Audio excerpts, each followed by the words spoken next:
ജീവിതപാതയിൽ കാലുകളേറെ കുഴഞ്ഞു വീഴാതെ, ജീവിതപാതയിൽ കാലുകളേറെ കുഴഞ്ഞു വീഴാതെ, താങ്ങി നടത്തിയതോർക്കുമ്പോൾ എൻ കണ്ണുകൾ നിറയുന്നേ, താങ്ങി നടത്തിയതോർക്കുമ്പോൾ എൻ കണ്ണുകൾ നിറയുന്നേ.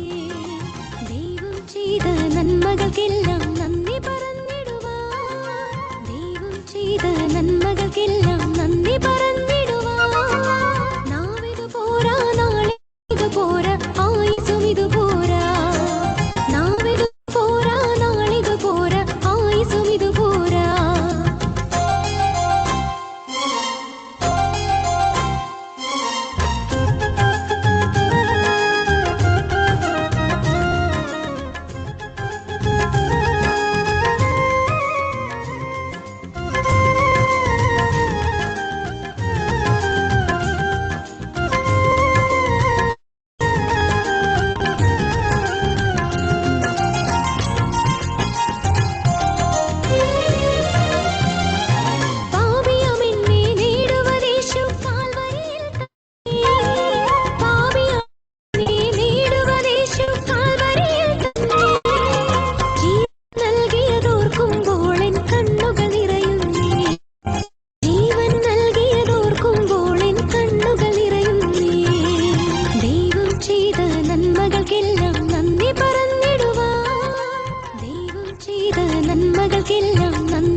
മാത്രം മതി എനിക്ക്. എന്നോടുള്ള നിന്റെ ദയ എത്ര വലിയത്, എന്നോടുള്ള നിന്റെ കൃപ എത്ര വലിയത്, എന്നോടുള്ള നിന്റെ ദയ എത്ര വലിയത്, എന്നോടുള്ള നിന്റെ കൃപ എത്ര വലിയത്.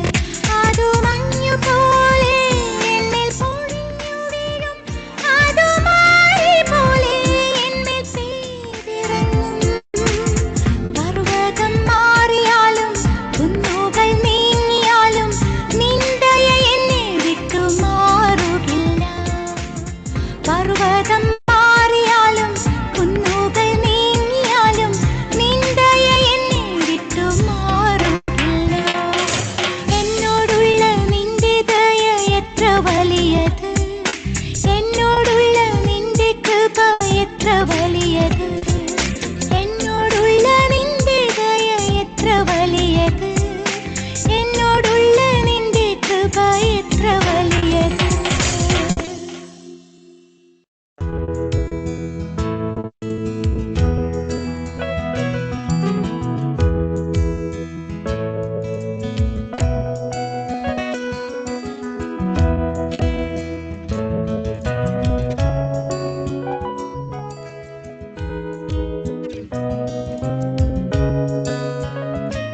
ഇന്നയോളം എന്നെ നടത്തി,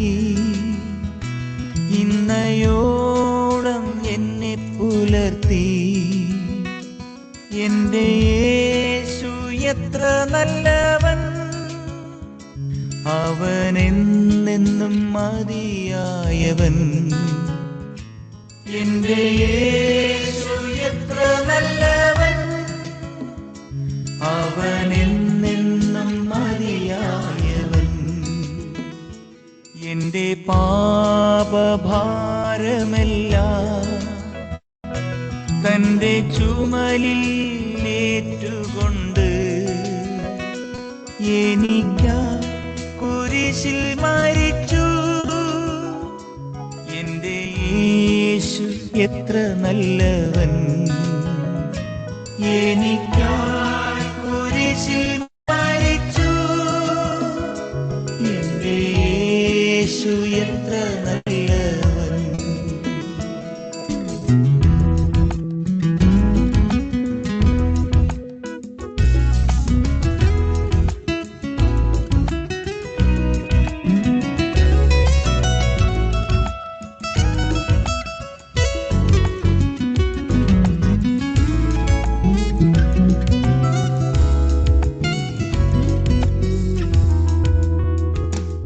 എൻ്റെ ആവശ്യങ്ങളറിഞ്ഞ്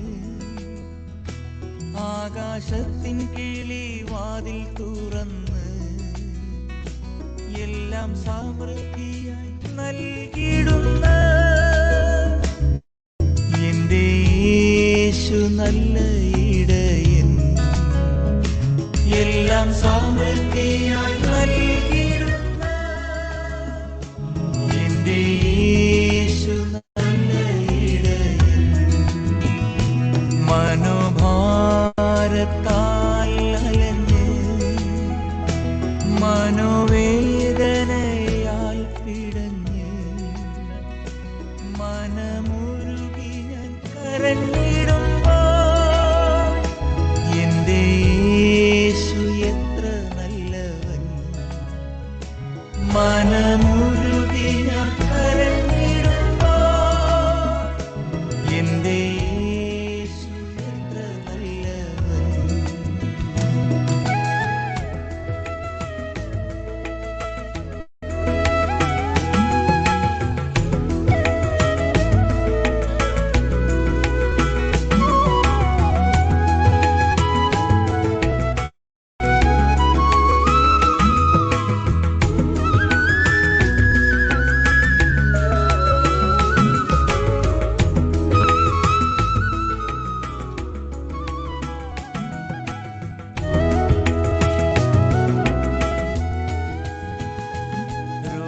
രോഗശയ്യയിൽ എനിക്കു വൈദ്യൻ, ശോകവേളയിൽ ആശ്വാസകൻ, കൊടും വെയിലതിൽ തണലുമവൻ. എന്റെ യേശു എത്ര വല്ലഭൻ. കൊടും വെയിലതിൽ തണലുമവൻ. എന്റെ യേശു എത്ര വല്ലഭൻ. ഒരു നാളും കൈവിടില്ല, ഒരു നാളും ഉപേക്ഷിക്കില്ല, ഒരു നാളും മറക്കുകയില്ല. എന്റെ യേശു എത്ര വിശ്വസ്തൻ. ഒരു നാളും മറക്കുകയില്ല. എന്റെ യേശു എത്ര വിശ്വസ്തൻ.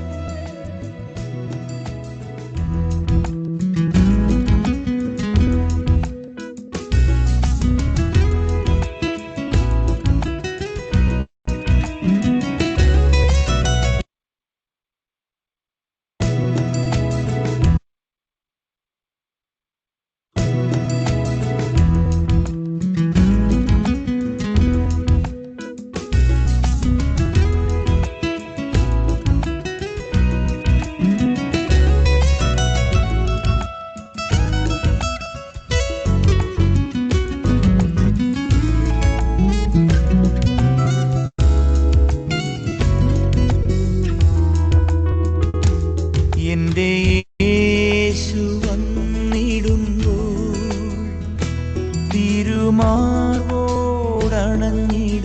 ഞാൻ. പോയപ്പോൾ താൻ വേഗം വരും. എന്റെ യേശു എത്ര നല്ലവൻ. പോയപ്പോൾ താൻ വേഗം വരും. എന്റെ യേശു എത്ര നല്ലവൻ. ഇന്നയോളം എന്നെ നടത്തി, ഇന്നയോളം എന്നെ പുലർത്തി. എന്റെ യേശു എത്ര നല്ലവൻ. അവൻ എന്നെന്നും മതിയായവൻ. എന്റെ യേശു എത്ര നല്ലവൻ. അവൻ എന്നെന്നും മതിയായവൻ.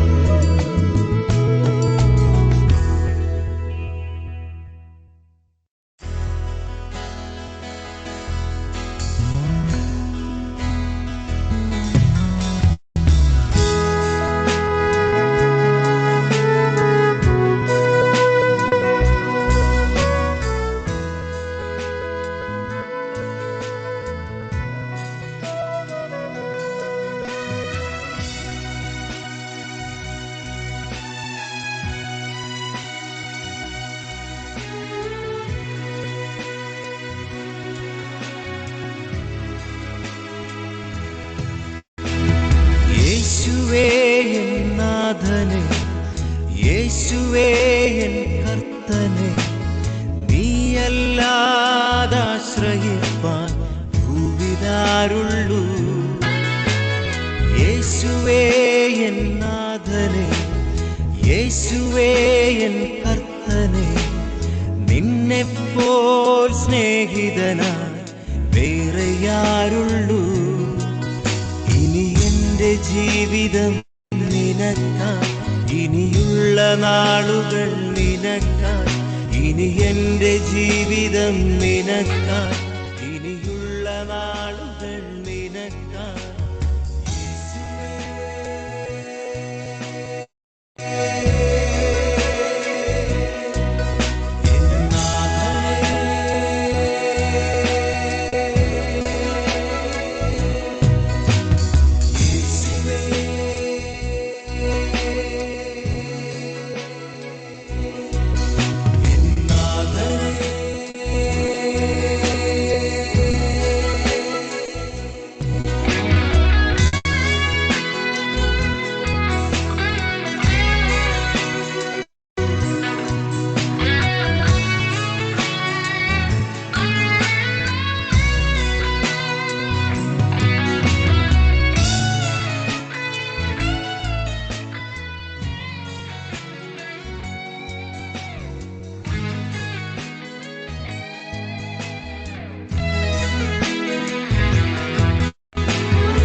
ഇനി എന്റെ ജീവിതം നിനക്കായി, ഇനിയുള്ള നാളുകൾ നിനക്കായി.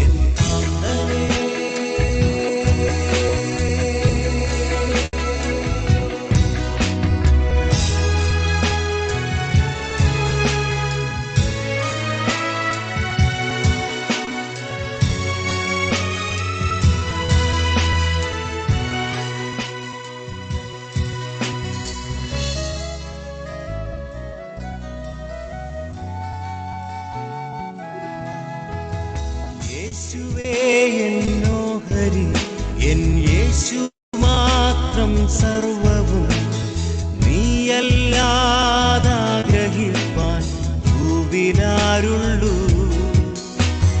യേശുവേ എന്നോഹരി, എൻ യേശു മാത്രം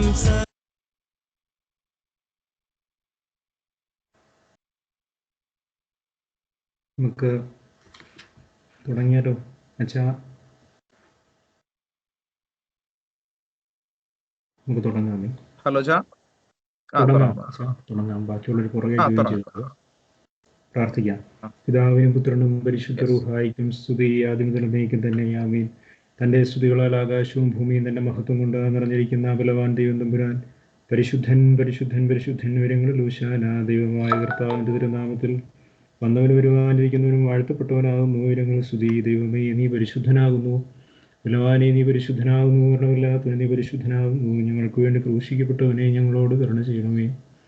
ദൈവമേ നീ പരിശുദ്ധനാകുന്നു, ബലവാനെ നീ പരിശുദ്ധനാകുന്നു, മരണമില്ലാത്തവനെ നീ പരിശുദ്ധനാകുന്നു. ഞങ്ങൾക്ക് വേണ്ടി ക്രൂശിക്കപ്പെട്ടവനെ ഞങ്ങളോട് കരുണ ചെയ്യണമേ. ദൈവമേ നീ പരിശുദ്ധനാകുന്നു, ബലവാനെ നീ പരിശുദ്ധനാകുന്നു, മരണമില്ലാത്തവനെ നീ പരിശുദ്ധനാകുന്നു. ഞങ്ങൾക്ക് വേണ്ടി ക്രൂശിക്കപ്പെട്ടവനെ ഞങ്ങളോട് കരുണ ചെയ്യണമേ. ഞങ്ങളുടെ കർത്താവേ ഞങ്ങളോട് കരുണ ചെയ്യണമേ. ഞങ്ങളുടെ കർത്താവേ കൃപയുണ്ടായി ഞങ്ങളോട് കരുണ ചെയ്യണമേ. ഞങ്ങളുടെ കർത്താവേ ഞങ്ങളുടെ നമസ്കാരവും ശുശ്രൂഷയും കൈക്കൊണ്ട് ഞങ്ങളോട് കരുണ ചെയ്യണമേ. ദൈവമേ നിനക്ക് സ്തുതി. സ്രഷ്ടാവേ നിനക്ക് സ്തുതി. പാപികളായ നിന്റെ അടിയാരോട് കരുണ ചെയ്യുന്ന മശിഹരാജാവേ നിനക്ക് സ്തുതി. ബാറഖുമോർ. സ്വർഗസ്ഥനായ ഞങ്ങളുടെ പിതാവേ നിന്റെ തിരുനാമം പരിശുദ്ധമാകപ്പെടണമേ. നിന്റെ രാജ്യം വരണമേ. നിന്റെ തിരുവിഷ്ടം സ്വർഗത്തിലെ പോലെ ഭൂമിയിലുമാകണമേ.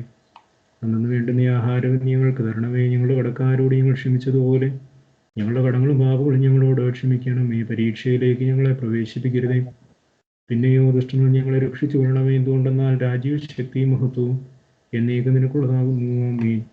കൃപ നിറഞ്ഞ മറിയമേ നിനക്ക് സമാധാനം. നമ്മുടെ കർത്താവിനോടുകൂടെ സ്ത്രീകളിൽ നീ വാഴ്ത്തപ്പെട്ടവളാകുന്നു. നിന്റെ ഉദരഫലമായ നമ്മുടെ കർത്താവ് ഈശോ മിശിഹ വാഴ്ത്തപ്പെട്ടവനാകുന്നു. ശുദ്ധിമതിയായ നികമർത്തോരമേ തമ്പുരാന്റെ അമ്മയെ, പാപികളായ ഞങ്ങൾക്ക് വേണ്ടി ഇപ്പോഴും ഞങ്ങളുടെ വർണ്ണനാഴികയിലും തമ്പുരാനോട് അപേക്ഷിച്ചു കൊള്ളണമേ. ആമീൻ. കർത്താവെ ഇന്ന് പ്രാർത്ഥനയാലെന്നുള്ള മാർ അപ്രേമിന് മെമ്പ്ര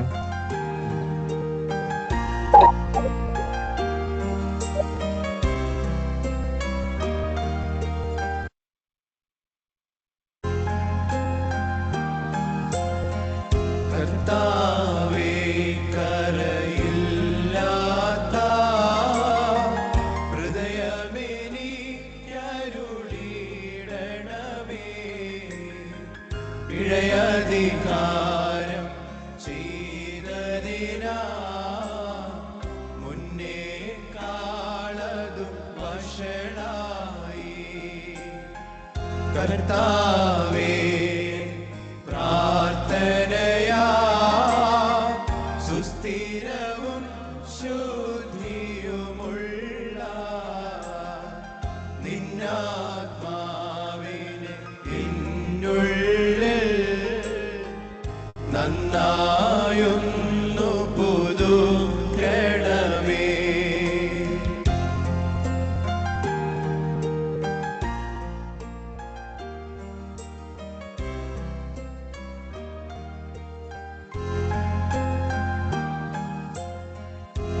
നിന്നാത്മാവിനുള്ളിൽ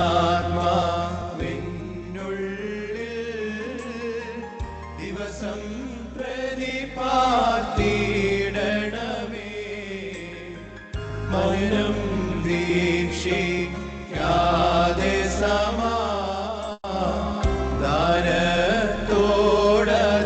പാഴണമേ എൻ പാപത്തിൻ ബഹുലതയാ റുഹാവഴി ഞാൻ പ്രാപിച്ച മുൻവാഗ്ദത്തമകറ്റിയതിൻ നൽവരമില്ലാത്തവനായി ഞാൻ.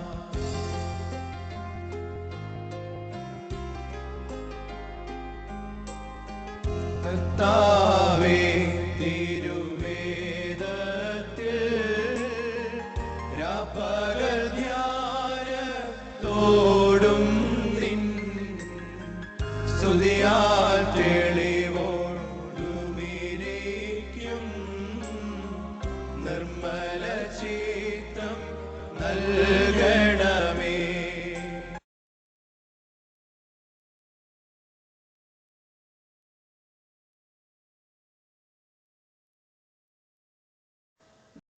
കാത്തിരിപ്പിൻ്റെ പ്രത്യേകമായിരിക്കുന്ന പ്രാർത്ഥന ഇപ്പോൾ ചൊല്ലുകയാണ്.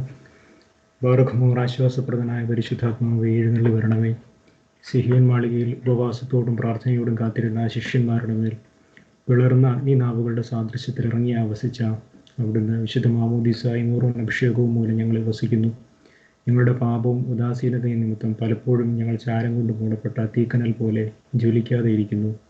ഈ കാത്തിരിപ്പിൻ്റെ ദിവസത്തിൽ ഞങ്ങളിൽ അവിടുന്ന് ജ്വലിക്കണമേ. ഉച്ചരിച്ചുകൂടാത്ത ഞരക്കങ്ങളാൽ ഞങ്ങൾക്ക് വേണ്ടി പക്ഷപാതം ചെയ്യുന്ന മശീഹ തമ്പുരാനെ, നീ ഞങ്ങളെ ആശ്വസിപ്പിക്കുകയും ഉച്ചരിച്ചുകൂടാത്ത ഞരക്കങ്ങളാൽ ഞങ്ങൾക്ക് വേണ്ടി പക്ഷപാതം ചെയ്യുന്ന പരിശുദ്ധാത്മാവെ, നീ ഞങ്ങളെ ആശ്വസിപ്പിക്കുകയും ശക്തീകരിക്കുകയും ചെയ്യണമേ. ജീവജല നദികളായി നീ ഞങ്ങളിൽ നിന്നും കവിഞ്ഞൊഴുകി അനേകരെ ആശ്വസിപ്പിക്കത്തക്കവണ്ണം ഞങ്ങളെ നിന്റെ കൈവഴികളാക്കി തീർക്കണമേ. വരണ്ട നിലങ്ങളിലെ ഉണങ്ങിയ ചെടികളെ ജലം ജീവിപ്പിക്കുന്നത് പോലെ ഞങ്ങളുടെ സംസാരങ്ങളിലും ശുശ്രൂഷകളിലും മധ്യസ്ഥ പ്രാർത്ഥനകളിലും നീ പ്രവർത്തിച്ച് അനേകർക്ക് ജീവനും ശക്തിയും ആശ്വാസവും ഉയർച്ചയും വളർച്ചയും നൽകണമേ. അതിന് തക്കവണ്ണം മനുഷ്യസ്നേഹം കൊണ്ട് ഞങ്ങളെ നിറയ്ക്കണമേ. കർത്താവ് ശമരിയക്കാരിയെയും സഖായിയെയും മാനസാന്തരപ്പെടുത്തിയതുപോലെ അജ്ഞതയിലും പാപത്തിലും ഇരിക്കുന്ന അനേകരെ ദിവ്യപ്രകാശത്തിലേക്ക് നയിക്കുവാൻ പരിശുദ്ധാത്മാവെ അവിടുന്ന് ഞങ്ങൾക്ക് വഴികാട്ടിയായിരിക്കണമേ. പരിശുദ്ധാത്മാവെ, ദിവ്യസ്നേഹം കൊണ്ട് മറ്റുള്ളവരുമായ താതാത്മ്യം പ്രാപിക്കുകയും മറ്റുള്ളവരെ ദൈവമക്കളായി കാണുകയും ചെയ്യുന്നതിൻ്റെ ഫലമായി ദീർഘമായി ക്ഷമിക്കുന്നതിന് ഞങ്ങൾക്ക് സംഗതിയാകണമേ. കർത്താവ് തന്നെ കുരിശിച്ചവരോട് ക്ഷമിക്കുകയും അവർക്ക് വേണ്ടി പ്രാർത്ഥിക്കുകയും ചെയ്തതുപോലെ ഞങ്ങളെ ഉപദ്രവിക്കുന്നവർക്ക് വേണ്ടി പ്രാർത്ഥിക്കുവാൻ ഞങ്ങളെ സഹായിക്കണമേ. യഥാർത്ഥ സ്നേഹത്തിൽ നിറയുന്നതിൻ്റെ ഫലമായി സകലരോടും ദയയും പരോപകാരവും ചെയ്യുവാൻ ഞങ്ങൾക്ക് സംഗതിയാക്കണമേ. കർത്താവ് ശുശ്രൂഷ ചെയ്യിക്കാതെ സദാ ശുശ്രൂഷ ചെയ്യുകയും ജീവനെ ബലിയായി അർപ്പിക്കുകയും ചെയ്തതുപോലെ ഞങ്ങളെയും നന്മ ചെയ്യുന്നതിൽ ഉത്സുകരാക്കണമേ. തീ മാലിന്യത്തെ ദഹിപ്പിക്കുന്നത് പോലെ പരിശുദ്ധാത്മാവെ, നീ ഞങ്ങളിലുള്ള എല്ലാ പാപത്തെയും ദുർവികാരങ്ങളെയും ദഹിപ്പിച്ചു കളയണമേ. പാപത്തിലേക്ക് നയിക്കുന്ന എല്ലാ സാഹചര്യങ്ങളും ഉപേക്ഷിക്കുന്നതിന് ഞങ്ങളെ ശക്തീകരിക്കണമേ. കൊടുങ്കാറ്റ് പോലെ നന്മ പ്രവൃത്തികൾക്കായി ഞങ്ങളെ ശക്തീകരിക്കണമേ. ക്രിസ്തുവിൻ്റെ സ്നേഹത്തിൽ നിന്ന് ഞങ്ങളെ വേർതിരിക്കുന്നതാര്? കഷ്ടതയോ നഗ്നതയോ ആപത്തോ വാളോ എന്ന് വിശുദ്ധ പൗലോസ് പറഞ്ഞതുപോലെ സകല കഷ്ടതകളെയും തടസ്സങ്ങളെയും അതിജീവിച്ച് സ്നേഹമായി തീരുവാൻ ഞങ്ങളെ സഹായിക്കണമേ. പരിശുദ്ധാത്മാവെ, ഞങ്ങളെ വിളിച്ചിരിക്കുന്ന വിളിക്ക് യോഗ്യമായ വിധത്തിൽ വിവിധ കർത്തവ്യങ്ങളിൽ ഉൾപ്പെട്ടിരിക്കുന്ന ഞങ്ങൾക്ക് ആവശ്യമായിരിക്കുന്ന ഓരോ നൽവരങ്ങൾ തന്ന് സഹായിക്കണമേ. കർഷകർ, അധ്യാപകർ, വിദ്യാർത്ഥികൾ, ആതുര ശുശ്രൂഷകർ, സാഹിത്യ പ്രവർത്തകർ, ഭരണകർത്താക്കൾ, ഭരണീയർ മുതലായ വിവിധ നിലകളിൽ ജോലി ചെയ്യുന്ന ഏവരെയും അവരുടെ കർത്തവ്യങ്ങൾ നിർവഹിക്കുവാൻ സഹായിക്കുകയും ചെയ്യണമേ. ഭവനങ്ങളിൽ പരസ്പര ധാരണയും ഐകമത്യവും ഉണ്ടാകുവാൻ സംഗതിയാക്കണമേ. ഞങ്ങൾ ജോലി ചെയ്യുന്ന മേഖലകളിൽ അവിടുത്തെ ദിവ്യ സാന്നിധ്യം ഞങ്ങളോട് കൂടെ ഇരുന്ന് ഞങ്ങളെ വഴി നടത്തണമേ. ശിഷ്യന്മാർ മർക്കോസിൻ്റെ മാളികയിൽ കർത്താവിൻ്റെ അമ്മയോടും മറ്റു പലരോടും കൂടെ പ്രാർത്ഥനയോടെ കർത്താവിൻ്റെ കൽപ്പന പ്രകാരം കാത്തിരുന്നതുപോലെയും ഏലിയാവിൻ്റെ ആത്മാവിൽ ഇരട്ടിയായി ലഭിക്കുന്നതിനായി ഏലീശ ഏലിയാവിനെ വിട്ടുമാറാതെ നടന്നതുപോലെയും ഈ ദിവസങ്ങളിൽ ഞങ്ങൾ നടത്തുന്ന ധ്യാനങ്ങളിലും പ്രാർത്ഥനകളിലും വിശുദ്ധ കുമ്പസാരത്തിലും കുർബാനാനുഭവത്തിലും നീ ഞങ്ങളെ സഹായിക്കുകയും പെന്തക്കോസ്ത് ദിവസം നിന്നാൽ നിറഞ്ഞ് ശക്തിപ്പെടുന്നതിന് സംഗതിയാക്കണമേ. ആമേൻ. ആശ്വാസം നൽകിയിടും റൂഹ എന്നുള്ള പാട്ട് ഇപ്പോൾ പ്ലേ ചെയ്യുന്നത്.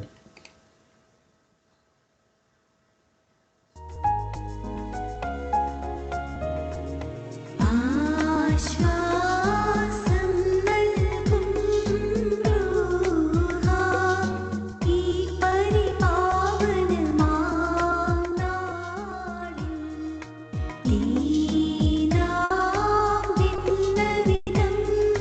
വന്നു പന്തിരുവർക്കരുളപ്പേട്ടു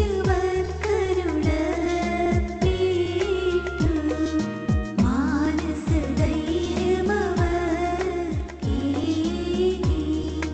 ഭോജനതാത്മജരൂഹായ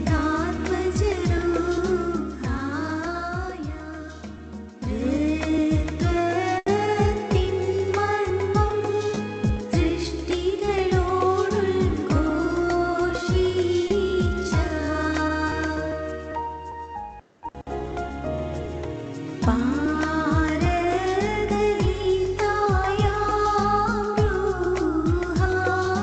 നിർമ്മല ശിഷ്യ സമൂഹത്തിൽ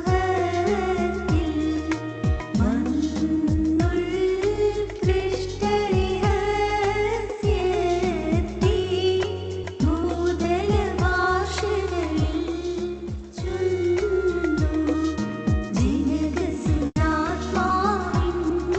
പേരിൽ പാപം പോക്കാനും രോഗം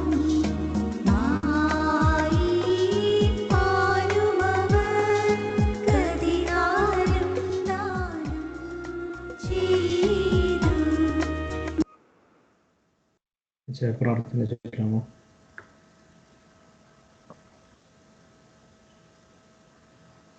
പാർക്കുമോ തന്റെ വിശുദ്ധ റൂഹ മൂലം ഞങ്ങളെ ആശ്വസിപ്പിച്ചവനായി കാരുണ്യവാനും സകല ആശ്വാസങ്ങളും നൽകുന്നതിനുമായ കർത്താവെ, അവിടുത്തെ വിശുദ്ധ ശ്ലീഹന്മാരുടെ മേൽ തീനാവുകൾ പോലെ വിശുദ്ധ റൂഹ ആവസിച്ചതിനെ ഓർത്ത് തിരുമുൻപാകെ നിന്ന് പ്രാർത്ഥിപ്പാൻ ഞങ്ങളെ എല്ലാവരെയും അവിടുന്ന് യോഗ്യരാക്കണമേ. മനുഷ്യ സ്നേഹമുള്ളവനായ കർത്താവെ, വിശുദ്ധ റൂഹായുടെ കൃപ ഞങ്ങളെ, അതിനാൽ ശരീരത്തിന്റെയും ആത്മാവിന്റെയും എല്ലാ മാലിന്യങ്ങളിൽ നിന്നും ഞങ്ങളെ ശുദ്ധീകരിക്കണമേ.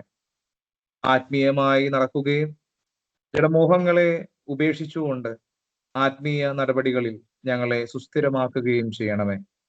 ഞങ്ങളുടെ ആയുഷ്കാലമെല്ലാം വിശുദ്ധിയോടുകൂടി നിന്നെ ശുശ്രൂഷിക്കുവാൻ ഞങ്ങളെ യോഗ്യരാക്കണമേ. പിതാവും പുത്രനും പരിശുദ്ധ റൂഹായുടെ സഹായവും അവിടത്തേക്ക് സ്തുതിയും സ്തോത്രവും സമാധാനവും യോഗ്യമാകുന്നു. ആമേൻ. ഇനി ലിറ്റനി നമുക്ക് ചൊല്ലിത്തരും. ലിറ്റനി രണ്ടുപേര് ചേർന്നാണ് ചൊല്ലുന്നത്. ആ ലിറ്റനി നമ്മൾ ശ്രദ്ധിച്ചാൽ മതിയാകും. ഒരാൾ ചൊല്ലും, മറ്റൊരാൾ റെസ്പോൺസ് പറയുന്നതായിരിക്കും. ജെഫി പ്ലീസ്. പിതാവിൽ നിന്ന് പുറപ്പെടുകയും പുത്രനിൽ നിന്നെ എടുക്കുകയും ചെയ്യുന്ന പരിശുദ്ധാത്മാവേ, ഞങ്ങളിൽ ജ്വലിക്കണമേ. കർത്താവിന്റെ മാമോദീസയാൽ ഇറങ്ങി വരികയും തന്റെ വനത്തിലേക്ക് വഴി നടത്തുകയും ചെയ്യുന്ന പരിശുദ്ധാത്മാവേ, ഞങ്ങളിൽ ജ്വലിക്കണമേ. പ്രവാചകന്മാർ കൂടി സംസാരിച്ച പരിശുദ്ധാത്മാവേ, ഞങ്ങളിൽ ജ്വലിക്കണമേ. വിദ്യാവിഹനായ ശിഷ്യന്മാരെ ജ്ഞാനികളാക്കിയ പരിശുദ്ധാത്മാവേ, ഞങ്ങളിൽ ജ്വലിക്കണമേ. സഹദേന്മാർക്ക് സഹിഷ്ണു നൽകിയ പരിശുദ്ധാത്മാവേ, ഞങ്ങളിൽ ജ്വലിക്കണമേ. പരിശുദ്ധമാരിൽ താമസിക്കുന്ന പരിശുദ്ധാത്മാവേ, ഞങ്ങളിൽ ജ്വലിക്കണമേ. ദേവാലയങ്ങളെ ശുദ്ധീകരിക്കുന്ന പരിശുദ്ധാത്മാവേ, ഞങ്ങളിൽ ജ്വലിക്കണമേ. വിശുദ്ധ കൂദാശകളെ പൂർത്തീകരിക്കുന്ന പരിശുദ്ധാത്മാവേ, ഞങ്ങളിൽ ജ്വലിക്കണമേ. മനുഷ്യഹൃദയങ്ങളെ ദൈവസ്നേഹം കൊണ്ട് നിറയ്ക്കുന്ന പരിശുദ്ധാത്മാവേ, ഞങ്ങളിൽ ജ്വലിക്കണമേ. ദേറാക്കാരെ നിർമ്മലീകരിക്കുന്ന പരിശുദ്ധന്മാരെ, ഞങ്ങളിൽ ജ്വലിക്കണമേ. കുടുംബജീവിതക്കാരെ ഐക്യമത്യപ്പെടുത്തുന്ന പരിശുദ്ധ, ഞങ്ങളിൽ ജ്വലിക്കണമേ. സർവശക്തിയുള്ള പിതാവായി ആകാശത്തിന്റെയും ഭൂമിയുടെയും കാണപ്പെടുന്നതും കാണപ്പെടാത്തതുമായ സാരത്തിന്റെ സൃഷ്ടാവായ സത്യയുഗത്തിൽ ഞങ്ങൾ വിശ്വസിക്കുന്നു. ദൈവത്തിന്റെ ഏകപുത്രനും സർവ്വലോകങ്ങൾക്ക് മുന്നേ പിതാവിൽ നിന്ന് ജനിച്ചവനും പ്രകാശത്തിനുള്ള പ്രകാശവും സത്യദൈവത്തിൽ നിന്നുള്ള സത്യദൈവവും ജനിച്ചവനും സൃഷ്ടിയല്ലാത്തവനും സാരാംശത്തിൽ പിതാവിനുള്ള സമത്വമുള്ളവനും സകലവും താൻ മുഖാന്തരമായി നിർമ്മിച്ചവനും മനുഷ്യരായ ഞങ്ങളുടെ രക്ഷയ്ക്ക് വേണ്ടി തിരുമനസ്പ്രകാരം സ്വർഗത്തിൽ നിന്നിറങ്ങി വിശുദ്ധ റൂഹായാൽ ദൈവമാതാവ് വിശുദ്ധ കന്യാമറിയാമിൽ നിന്ന് ശരീരമായി തീർന്നു മനുഷ്യനായി പൊന്തിയോസ് പിലാത്തോസ് ദിവസങ്ങളിൽ ഞങ്ങൾക്ക് വേണ്ടി ക്രൂശിൽ തറയ്ക്കപ്പെട്ടു, കഷ്ടത അനുഭവിച്ചു മരിച്ചു അറക്കപ്പെട്ടു, 3-ാം ദിവസം ഉയർത്തെഴുന്നേറ്റു, സ്വർഗത്തിലേക്ക് കയറി തന്റെ പിതാവിന്റെ വലത് ഭാഗത്തിരുന്നവനും ജീവനുള്ളവരെയും മരിച്ചവരുടെയും വിധിപ്പാൻ തന്റെ വലിയ മഹത്വത്തോടെ ഇനിയും വരുവാനിരിക്കുന്നവനും തന്റെ രാജ്യത്തിന് അവസാനമല്ലാത്തവനുമായ യേശുമിശിഹായ കർത്താവിലും ഞങ്ങൾ വിശ്വസിക്കുന്നു. സകലത്തെയും ജീവിപ്പിക്കുന്ന കർത്താവും പിതാവിൽ നിന്ന് പുറപ്പെട്ട് പിതാവിനോട് പുത്രനോടും കൂടെ വന്ദിക്കപ്പെട്ട് സ്തുതിക്കപ്പെടുന്നവനും നിബിയാന്മാരും സ്ലീഹാന്മാരെ ദുഃഖാന്തരം സംസാരിച്ചതുമായ ജീവനും വിശുദ്ധിയുമുള്ള ഏകറുകാല് കാതോലിക്കവും സ്ലൈവവുമായ ഏകവിശ്വാസഭയിലും ഞങ്ങൾ വിശ്വസിക്കുന്നു. പാപമോചനത്തിനും മാമോദിസ ഒരിക്കൽ മാത്രമാണെന്ന് ഞങ്ങളുടെ ഏറ്റു പറഞ്ഞു. മരിച്ചുപോയവരുടെ ഉറപ്പിനും വരുവാനിരിക്കുന്ന ലോകത്തിലെ പുതിയ ജീവനും ഞങ്ങൾ നോക്കി പാർക്കുന്നു. ആമീൻ. ബറക്കമോർ സ്തോവൻ ഗാലോസ് കുറിയലായിസോ കുറിയലായിസോ. ഞങ്ങളുടെ കർത്താവേ, ഞങ്ങളോട് കരുണ ചെയ്യണമേ. ഞങ്ങളുടെ കർത്താവേ, കൃപയുണ്ടായി ഞങ്ങളോട് കരുണ ചെയ്യണമേ. ഞങ്ങളുടെ കർത്താവേ, ഉത്തരമുള്ള ചെയ്ത് ഞങ്ങളോട് കരുണ ചെയ്യണമേ. ഞങ്ങളുടെ കർത്താവേ, നിനക്ക് സ്തുതി. ഞങ്ങളുടെ കർത്താവേ, നിനക്ക് സ്തുതി. എന്നേക്കും ഞങ്ങൾക്കുള്ള ശരണവുമേ നിനക്ക് സ്തുതി. ബറക്കമോ. ത്രിയേക ദൈവനാമം മഹത്വപ്പെടുമാറാവട്ടെ. നമ്മുടെ സെയിൻറ്റ് മേരീസ് ഇന്ത്യൻ ഓർത്തഡോക്സ് കോൺഗ്രിഗേഷൻ്റെ യുവജനങ്ങളുടെ കൂട്ടായ്മയായ OCYM-ന്റെ നേതൃത്വത്തിൽ പ്രത്യേകിച്ച് പെന്തക്കോസ്തിയുടെ പ്രാരംഭ ദിവസങ്ങളിലേക്ക് നമ്മൾ പ്രവേശിച്ചിരിക്കുന്ന ഈ സന്ധ്യയ്ക്ക് ഒരുമിച്ച് കൂടുവാൻ തക്കവിധം ദൈവം നമ്മെ ഇടയാക്കി. അതിന് വിവിധ ദേശങ്ങളിൽ നിന്ന്, പ്രത്യേകിച്ച് പോളണ്ടിൽ തന്നെ വിവിധ പ്രദേശങ്ങളിൽ, വിവിധ റീജിയനുകളിൽ നിന്ന് നമ്മളെല്ലാവരും ഈ മീറ്റിങ്ങിന് ജോയിൻ ചെയ്യുകയാണ്. അതേപോലെ വന്നിനായിരിക്കുന്ന ദേവസി തൈലച്ചൻ നാട്ടിൽ നിന്ന് ജോയിൻ ചെയ്യുന്നു. അതേപോലെ നാട്ടിൽ നിന്നും അതേപോലെ തന്നെ പോളണ്ടിന് വെളിയിൽ മറ്റ് രാജ്യങ്ങളിൽ നിന്നൊക്കെ ഒരുപക്ഷെ ഇതിനകത്ത് പാർട്ടിസിപ്പൻസ് ഉണ്ടാകുമെന്ന് പ്രതീക്ഷിക്കുന്നു. എല്ലാവരെയും സ്വാഗതം ചെയ്തുകൊണ്ട് OCYM-ന്റെ നമ്മുടെ ഈ യൂണിറ്റിൻ്റെ OCYM-ന്റെ ഹോസ്പിറ്റാലിറ്റി ഹെഡായിരിക്കുന്ന ഇത്രയും ബഹുമാനപ്പെട്ട പ്രിയപ്പെട്ട സ്നേഹിതനായിരിക്കുന്ന വിനീത് തോമസിനെ എല്ലാവർക്കും ഫോർമലായി വെൽക്കം അർപ്പിക്കുവാൻ വേണ്ടി, വെൽക്കം പറയുവാൻ വേണ്ടി പ്രത്യേകമായി സ്വാഗതം ചെയ്യുന്നു. വിനീത്, പ്ലീസ്. ദൈവത്തിരുനാമത്തിന് മഹത്വം ഉണ്ടായിരിക്കട്ടെ. ആദരണീയനായ ഫാദർ ഇബ്രഹാം ജോൺ വികാരി അച്ഛനും പ്രിയപ്പെട്ട വിശ്വാസ സഹോദരങ്ങൾക്കും സഹോദരിമാർക്കും ക്രിസ്തുവിലുള്ള സ്നേഹപൂർവ്വ സ്വാഗതം. പോളണ്ടിൽ Saint Mary's Orthodox Church congregation OCYM-ന്റെ മുഖത്തിൽ നടത്തുന്ന കൊയിനോന്യ 2026 ഓൺലൈൻ പ്രാർത്ഥന യോഗത്തിലേക്ക് എല്ലാവർക്കും ഹൃദയം നിറഞ്ഞ സ്വാഗതം. കൊയിനോന്യ എന്നുള്ള വാക്കിന്റെ അർത്ഥം കൂട്ടായ്മ എന്നാണ്. അതായത് പെന്തിക്കോസ്തയ്ക്ക് മുമ്പുള്ള കൂട്ടായ്മ പ്രാർത്ഥന എന്ന്. ഇന്ന് സന്ധ്യ മുതൽ കാത്തിരിപ്പിന്റെ ആഴ്ചയായി നമ്മുടെ സഭയിൽ ആചരിക്കുന്നു. ഈ അനുഗ്രഹീതമായ അവസരത്തിൽ പോളണ്ടിൽ നിന്നും മറ്റു സ്ഥലത്തിൽ നിന്നും ചേർന്ന എല്ലാവർക്കും ഒരുമിച്ച് ദൈവസന്നിധിയിൽ പ്രാർത്ഥിക്കാനും ആരാധിക്കാനും കഴിയുന്നതിൽ ദൈവത്തിന് നന്ദി പറയുന്നു എന്ന് പറഞ്ഞ് വിനീത്, ഞാൻ എൻ്റെ വാക്കിൽ അവസാനിക്കുന്നു. അച്ഛൻ പറ്റിയത്. Thank you. പ്രത്യേകിച്ച് ഔപചാരികതകളുടെ ഒരു ആവശ്യം ഉണ്ടെന്ന് തോന്നുന്നില്ല. എങ്കിൽ തന്നെയും ബഹുമാനപ്പെട്ട അച്ഛനെ ഒന്ന് ഇൻട്രൊഡ്യൂസ് ചെയ്യാനായിട്ട് നിൽക്കുകയാണ്. അച്ഛനെ ഇൻട്രൊഡ്യൂസ് ചെയ്യേണ്ട ആവശ്യകതയൊന്നുമില്ല. ഇതിനോടകം ബഹുമാനപ്പെട്ട ദേവസി തൈലച്ചനെ ഈ മീറ്റിങ്ങിൽ ഇരിക്കുന്ന എല്ലാവർക്കും തന്നെ ഒരുപക്ഷെ പരിചയമാകും. ഞാൻ അച്ഛനെ ശ്രദ്ധിക്കാൻ തുടങ്ങിയത് എൻ്റെ സെമിനാരി പഠനകാലത്ത് മുതലാണ്. അപ്പോൾ അച്ഛനൊക്കെ ആ സമയത്തൊക്കെ അച്ഛൻ്റെ ഫോർമേഷൻ്റെ ഘട്ടത്തിലാണ്. നമ്മൾ ഇന്നിവിടെ കൂടിയിരിക്കുന്ന, പ്രത്യേകിച്ച് ഈ പെന്തക്കോസ്തിയുടെ കാത്തിരിപ്പിൻ്റെ ആഴ്ച ഇപ്രകാരം ഒരു പ്രാർത്ഥനാ കൂട്ടായ്മ ക്രമീകരിക്കണമെന്ന് തോന്നാനുള്ള കാരണം, പ്രത്യേകിച്ച് നമ്മൾ ഓരോരുത്തരും ആയിരിക്കുന്ന പോളണ്ടിലെ പ്രത്യേക സാഹചര്യത്തിൽ നമ്മുടേതായിരിക്കുന്ന ലാംഗ്വേജിൽ ഒരു ആരാധന ലഭിക്കുക എന്നത് വളരെ റയറാണ്. അപ്പോൾ തന്നെ നമ്മൾ നമ്മുടെ ആരാധനാ ജീവിതത്തിൽ നിന്നും മാറി നിൽക്കുന്നുമില്ല. പ്രത്യേകിച്ച് ലഭ്യമാകുന്ന ഭാഷയിൽ ഉള്ള ആരാധനയിൽ പോയി പങ്കെടുക്കുന്ന ഒരു നല്ല ചെറുപ്പക്കാരുടെ സമൂഹം പോളണ്ടിൽ ഉണ്ട് എന്നുള്ളതിൽ ദൈവത്തെ മഹത്വപ്പെടുത്തുകയാണ്. പ്രത്യേകിച്ച് ഇന്നേ ദിവസം ഈ കാത്തിരിപ്പിൻ്റെ ഈ പ്രത്യേക ദിവസത്തിൽ നമ്മളോടൊത്ത് ദൈവവചനം പങ്കിടുവാനായിട്ട് ആരെയാണ് വിളിക്കേണ്ടത് എന്നുള്ളത് പ്രത്യേകിച്ച് എനിക്കൊന്ന് ആലോചിക്കേണ്ട ഒരു ആവശ്യം വന്നില്ല. പ്രത്യേകിച്ച് അച്ഛൻ്റെ ചിന്തകളൊക്കെ എന്നെ ഒത്തിരി സ്വാധീനിച്ചിട്ടുള്ള ഒരു പ്രത്യേകിച്ച് അച്ഛൻ്റെ ചിന്തകൾ ഒത്തിരിയധികം സ്വാധീനിച്ചിട്ടുള്ള ഒരു രീതിയാണുള്ളത്. ഞാൻ അച്ഛനെ കാണാനായിട്ട് തുടങ്ങിയത് എന്ന് പറഞ്ഞാൽ, അച്ഛനെ മനസ്സിലാക്കാനായിട്ട് തുടങ്ങിയത് അച്ഛൻ്റെ ഒരു സ്പീച്ച് കേൾക്കാനായിട്ടിടയായി. അച്ഛന് സെമിനാരിയിൽ പോകാൻ വേണ്ടി പോയ ഒരു വ്യക്തിയല്ല. ഞാൻ മനസ്സിലാക്കുന്നിടത്തോളം അച്ഛനത് സ്ട്രെസ് ചെയ്ത് പറയുകയും ചെയ്തിട്ടുണ്ട്. അച്ഛൻ്റെ സുഹൃത്തുക്കളുടെ ആരുടെയോ കൂടെ സെമിനാരിയിൽ കൂട്ടുപോയതാണ്. അങ്ങനെ കൂട്ടുപോയ അച്ഛൻ അവിടെ ആവുകയും സെമിനാരിയിൽ ജോയിൻ ചെയ്ത വ്യക്തി അവിടെ നിന്ന് പിന്നീട് പോരുകയും ചെയ്തു. അങ്ങനെ ക്രിസ്തുവിനോടൊപ്പം ആയിത്തീർന്ന ഒരച്ഛൻ. എന്തിനാണ് ചക്കരെ നീ അച്ഛൻ പട്ടത്തിന് പോയത് എന്ന് അച്ഛനോട് ആരെങ്കിലും ചോദിക്കുകയാണെങ്കിൽ ഒരുപക്ഷെ അച്ഛൻ മനസ്സിൽ പറയുമായിരിക്കും, അവിടെ ചങ്ക് പറിച്ച് സ്നേഹിച്ച ഒരാൾ അവിടെ ഉണ്ടായിരുന്നു, അതുകൊണ്ടാണ് ആ പ്രണയിച്ചയാളോട് കൂടുതൽ ഒട്ടിച്ചേർന്ന് നിൽക്കാൻ വേണ്ടിയാണ് സെമിനാരിയിലേക്ക് പോയത്. ആ പ്രണയിച്ചയാളോടൊപ്പം ഇപ്പോഴും അച്ഛൻ നിൽക്കുകയാണ് എന്നുള്ളത് ദൈവത്തെ മഹത്വപ്പെടുത്തിക്കൊണ്ട് ഓർക്കുകയാണ്. വിശുദ്ധ വേദപുസ്തകത്തിൽ നമ്മൾ ഒരുപക്ഷെ വായിക്കാതെ മാറ്റി വയ്ക്കുന്ന ഒരു വേദഭാഗമാണ് ഉത്തമഗീതത്തിൻ്റെ വേദഭാഗം. അതിനകത്ത് ഒരു ഇടയ ചെറുക്കനെയും ഒരു കന്യകയൊക്കെ നമുക്ക് കാണുവാനായിട്ട് സാധ്യമാകും. വളരെ മനോഹരമായിട്ട് അവരുടെ പ്രണയബന്ധത്തെക്കുറിച്ച് അതിനകത്ത് വ്യാഖ്യാനിക്കുന്നുണ്ട്. ഒരുപക്ഷെ വേദപുസ്തകത്തിൽ നമ്മൾ ക്രിസ്ത്യാനികളൊക്കെ മനഃപൂർവ്വം വായിക്കാതെ മാറ്റിവെച്ചിരിക്കുന്ന ഒരു ഭാഗമാണെന്ന് പലപ്പോഴും എനിക്ക് തോന്നിയിട്ടുണ്ട്. അതുകൊണ്ട് തന്നെ സെമിനാരിൽ ഞാൻ പഠിച്ചുകൊണ്ടിരുന്ന സമയത്ത് കൂടുതൽ അതിനെക്കുറിച്ച് ആ വേദപുസ്തകത്തിലെ പ്രത്യേകിച്ച് ആ വേദപുസ്തക ഭാഗത്തെക്കുറിച്ച് പഠിക്കാനായിട്ട് ശ്രദ്ധിച്ചപ്പോൾ മനസ്സിലായ ഒരു കാര്യം, അതിനകത്ത് പറഞ്ഞിരിക്കുന്നത് നമുക്ക് വേണ്ടി ജീവൻ തന്ന ഒരു ദൈവവും നമ്മളുമായിട്ടുള്ള ബന്ധം എത്രത്തോളം ദൃഢപ്പെട്ടിരിക്കുന്നു എന്നുള്ളതാണ്. പ്രത്യേകിച്ച് മലങ്കര ഓർത്തഡോക്സ് സഭയുടെ ഹാശായുടെ ശുശ്രൂഷ തുടങ്ങുന്ന ആ ഒരാഴ്ച, പ്രത്യേകിച്ച് മനസ്സിലാക്കുന്നിടത്തോളം ബുധനാഴ്ച സന്ധ്യയുടേതാണെന്ന് തോന്നുന്നു, അതോ തിങ്കളാഴ്ചയാണോ, ഹാശ തിങ്കൾ തുടങ്ങുമ്പോൾ അതിനകത്ത് തോട്ടത്തിൻ്റെ ഉപമയെക്കുറിച്ച് ഇങ്ങനെ പറഞ്ഞതിന് ശേഷം തോട്ടക്കാരനെ കുറിച്ചൊക്കെ പറയുന്നുണ്ട്.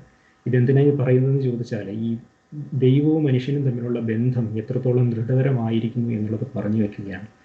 അങ്ങനെ ദൈവത്തെ പ്രണയിച്ചുകൊണ്ടിരിക്കുന്ന ഒരു അച്ഛനെയാണ് നമുക്ക് ലഭ്യമായിരിക്കുന്നത്. ഒരുപക്ഷെ ഞാൻ പറയുന്നതിനേക്കാൾ കൂടുതൽ നിങ്ങൾക്ക് അച്ഛനിൽ നിന്നും കേൾക്കാനായിട്ട് ഇനിയുള്ള സമയം ഇടയാകും. അതിന് ഞാൻ അച്ഛൻ്റെ സമയം അപഹരിച്ചെടുക്കുന്നില്ല.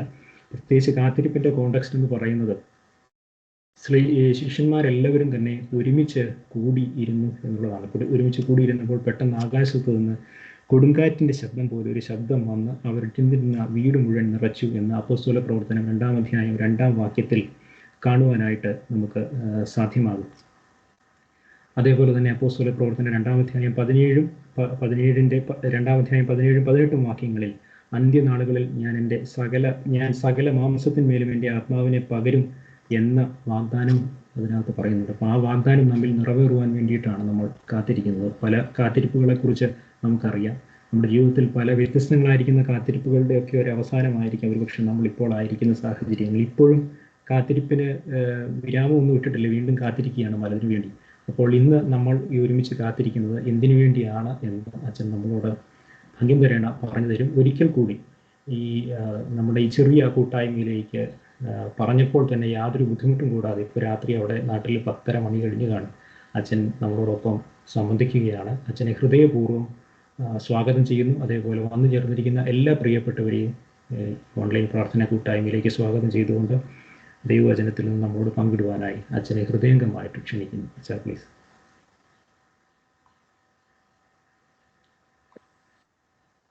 താങ്ക് യു എബ്രഹാം അച്ഛാ, ഒത്തിരി നന്ദി.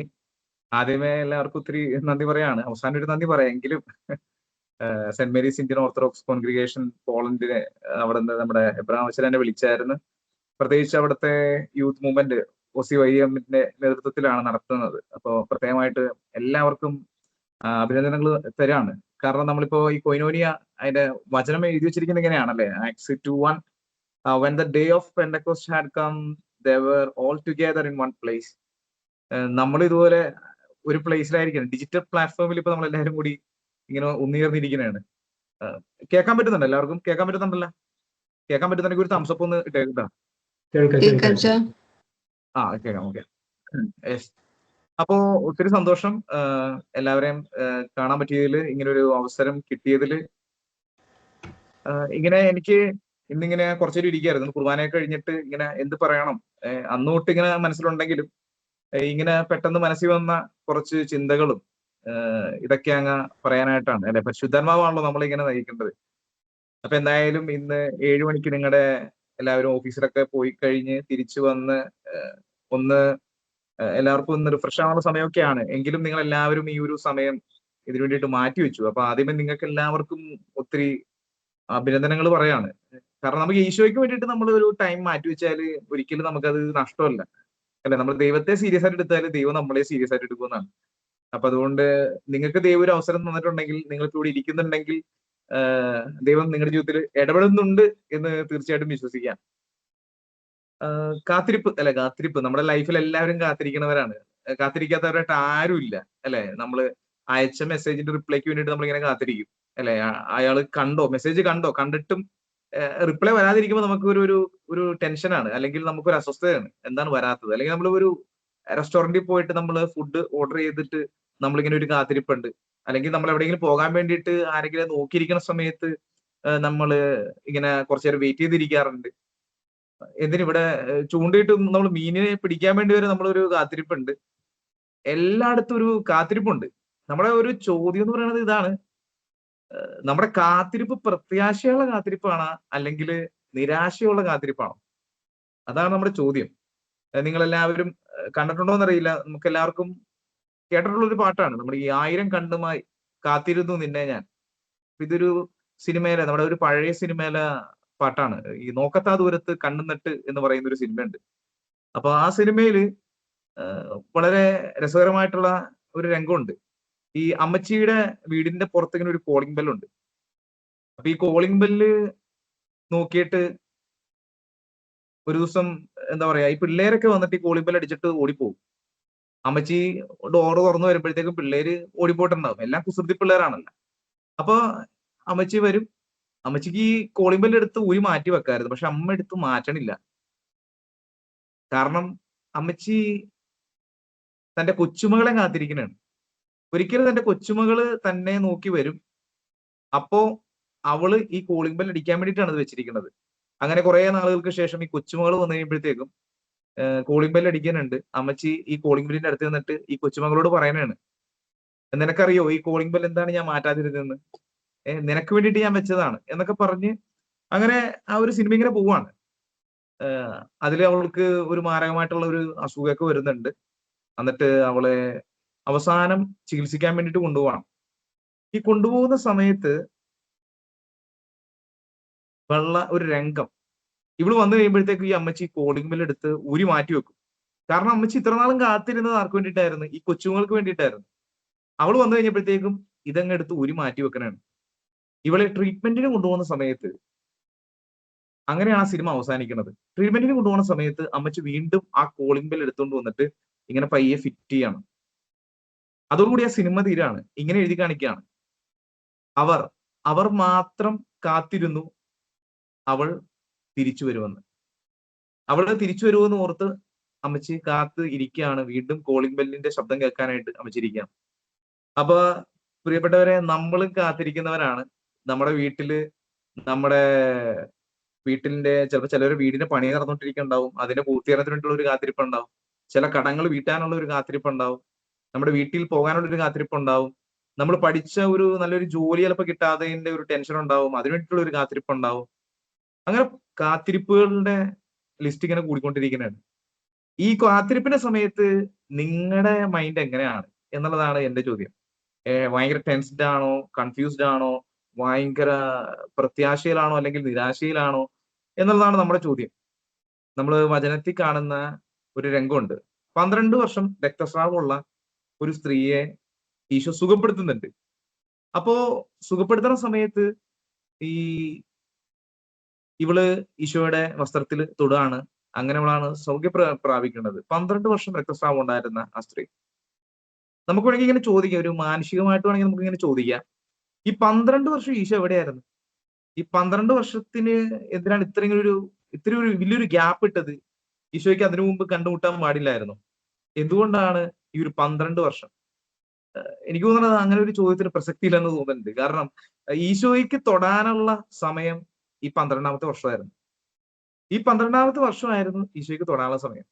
അപ്പൊ അതുകൊണ്ട് നമ്മുടെ കാത്തിരിപ്പുകൾ നീളുമ്പോഴത്തേക്കും, അല്ലെ, നിങ്ങളുടെ ലൈഫിൽ എന്തെങ്കിലുമൊക്കെ വൈകുമ്പോഴത്തേക്കും അങ്ങ് നിരാശപ്പെട്ടു പോകരുത്, ഡിപ്രസ്ഡ് ആവരുത്.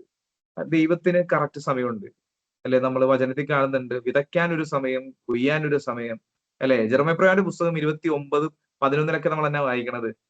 എനിക്ക് നിന്നെക്കുറിച്ചൊരു പദ്ധതി ഉണ്ട്, നാശത്തിനല്ല ക്ഷേമത്തിനുള്ള പദ്ധതി. അപ്പൊ തീർച്ചയായിട്ടും നിങ്ങളെപ്പറ്റി ദൈവത്തിന് പദ്ധതിയുണ്ട്. ഇവിടെ ഇരിക്കുന്ന വിനീതിനെ കുറിച്ചും കോശിയെ കുറിച്ചും ആശയനെ കുറിച്ചും സാജുവിനെ കുറിച്ചും അങ്ങനെ എല്ലാവരെയും പറ്റി ഈശോയ്ക്ക് പദ്ധതിയുണ്ട്. കാരണം നിങ്ങളിലൂടെ മാത്രം സാധിക്കുന്ന എന്തോ ഒന്ന് ഈ ലോകത്തിലുണ്ട്.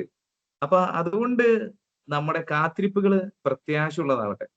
നമ്മൾ ധൂർത്തപുത്രന്റെ ഉപമയിൽ നമ്മുടെ ഒരു കുസൃതി നമ്മുടെ മകനെ കാണാനുണ്ടല്ലോ, അപ്പന്റെ അടുത്ത് വന്നിട്ട് പറയണാണ്, അപ്പൊ എനിക്ക് എന്റെ സ്വത്ത് തന്നെ, ഞാൻ പോണേണ്, എനിക്കൊന്ന് അടിച്ചു പൊളിച്ച് ജീവിക്കണം. അവൻ സ്വത്ത് വാങ്ങിച്ചോണ്ട് പോവാണ്. അടിച്ചു പൊളിച്ച് ജീവിച്ച് എല്ലാം കഴിയുമ്പോഴത്തേക്കും അവൻ തിരിച്ചു വരുന്ന ഒരു രംഗം ഉണ്ടല്ലോ, അല്ലെ? ഈ മാനസാന്തരം എന്ന് പറഞ്ഞ ഇതാണ്, അല്ലെ? പഴയ ഓർമ്മകളോട്ടുള്ള തിരിച്ചു വരവാണ്. ഞാൻ എന്റെ അപ്പന്റെ മകനായിരുന്നു എന്ന ഒരു ഐഡന്റിറ്റി തിരിച്ചു കിട്ടുമ്പോഴത്തേക്കുമാണ് ഈ മാനസാന്തരം എന്ന് പറയുന്നത്. അങ്ങനെ ആ മകൻ തിരിച്ചു വരുമ്പോഴത്തേക്കും ഈ അപ്പൻ അവനെ കുറ്റപ്പെടുത്തുന്നില്ല, കുറ്റം വിധിക്കണില്ല, രണ്ടു കൈ നീട്ടി അവനെ സ്വീകരിക്കുകയാണ്. അല്ലെ? ഈ മകൻ പോയ സമയം തൊട്ട് എനിക്ക് തോന്നണത് ഈ അപ്പൻ ആ ഉമ്മറപ്പടിയിൽ ഇങ്ങനെ ഇരിക്കണുണ്ടായിരുന്നു, ഈ മകനെയും കാത്തിട്ട്. അതെ, കാത്തിരിപ്പ്. കാത്തിരിപ്പ് നമ്മുടെ ലൈഫിൽ ഉണ്ട്. എന്ത് കാത്തിരിപ്പാണ്? പ്രത്യാശയുടെ കാത്തിരിപ്പാണോ നിരാശയുടെ കാത്തിരിപ്പാണോ? പ്രത്യാശയോടെ കാത്തിരിക്കാൻ വേണ്ടിയിട്ടാണ് നമ്മൾ എല്ലാവരും വിളിക്കപ്പെട്ടിരിക്കുന്നത്, അല്ലെ? പ്രത്യാശ നമ്മെ നിരാശരാക്കുന്നില്ല എന്നൊക്കെ പറയുന്നുണ്ട്, അല്ലെ? വചനത്തിൽ പറയുന്നുണ്ട്. അപ്പൊ അതുകൊണ്ട് ഇപ്പൊ ഇത് കാത്തിരിപ്പിന്റെ ദിവസങ്ങളാണ്. പെന്തക്കോസ്താക്ക് വേണ്ടിയിട്ട് നമ്മൾ കാത്തിരിക്കുകയാണ്, അല്ലെ? പരിശുദ്ധാത്മാവ് നമ്മളിലോട്ട് വരാനുള്ള ഒരു നിമിഷമല്ല ശരിക്കും പറഞ്ഞാൽ, അല്ലെ? നമ്മൾ ഓൾറെഡി പരിശുദ്ധാത്മാവ് ഉണ്ട്. പക്ഷെ എവിടെയൊക്കെയോ പരിശുദ്ധാത്മാവ് മുറിപ്പെടുത്തുന്ന രീതിയിൽ നമ്മൾ ചിലപ്പോൾ ജീവിച്ചിട്ടുണ്ടാവും, അല്ലെ? ആ ഒരു കനൽ കിട്ടുപോയിട്ടുണ്ടാവും. അപ്പൊ ആ ഒരു അവയർനെസ് വരാൻ വേണ്ടിയിട്ടും അതുപോലെ തന്നെ കുറച്ചും കൂടി ഒന്ന് തീക്ഷ്ണതയിൽ മുമ്പോട്ട് പോകാനൊക്കെ ആയിട്ടാണ് നമുക്ക് ഇങ്ങനെ ഒരു അവസരം കിട്ടിയിരിക്കുന്നത്. അപ്പൊ ആദ്യത്തെ കാര്യം ഇത്രേ ഉള്ളു, കാത്തിരിപ്പ്, അല്ലെ? കാത്തിരിപ്പ്, നിങ്ങളുടെ കാത്തിരിപ്പ് എങ്ങനത്തെ കാത്തിരിപ്പാണ്? എന്തെങ്കിലുമൊക്കെ വൈകുമ്പോഴത്തേക്കും, എന്തെങ്കിലുമൊക്കെ ജീവിതത്തിൽ നമ്മൾ പ്രതീക്ഷിച്ച പോലെ നടക്കാതിരിക്കുമ്പോഴത്തേക്കും, എന്റെ സ്വപ്നങ്ങൾ നടക്കാതിരിക്കുമ്പോഴത്തേക്കും ഒക്കെ നിങ്ങൾ എങ്ങനെയാണ് അതിനെ കൺഫ്രണ്ട് ചെയ്യണത്?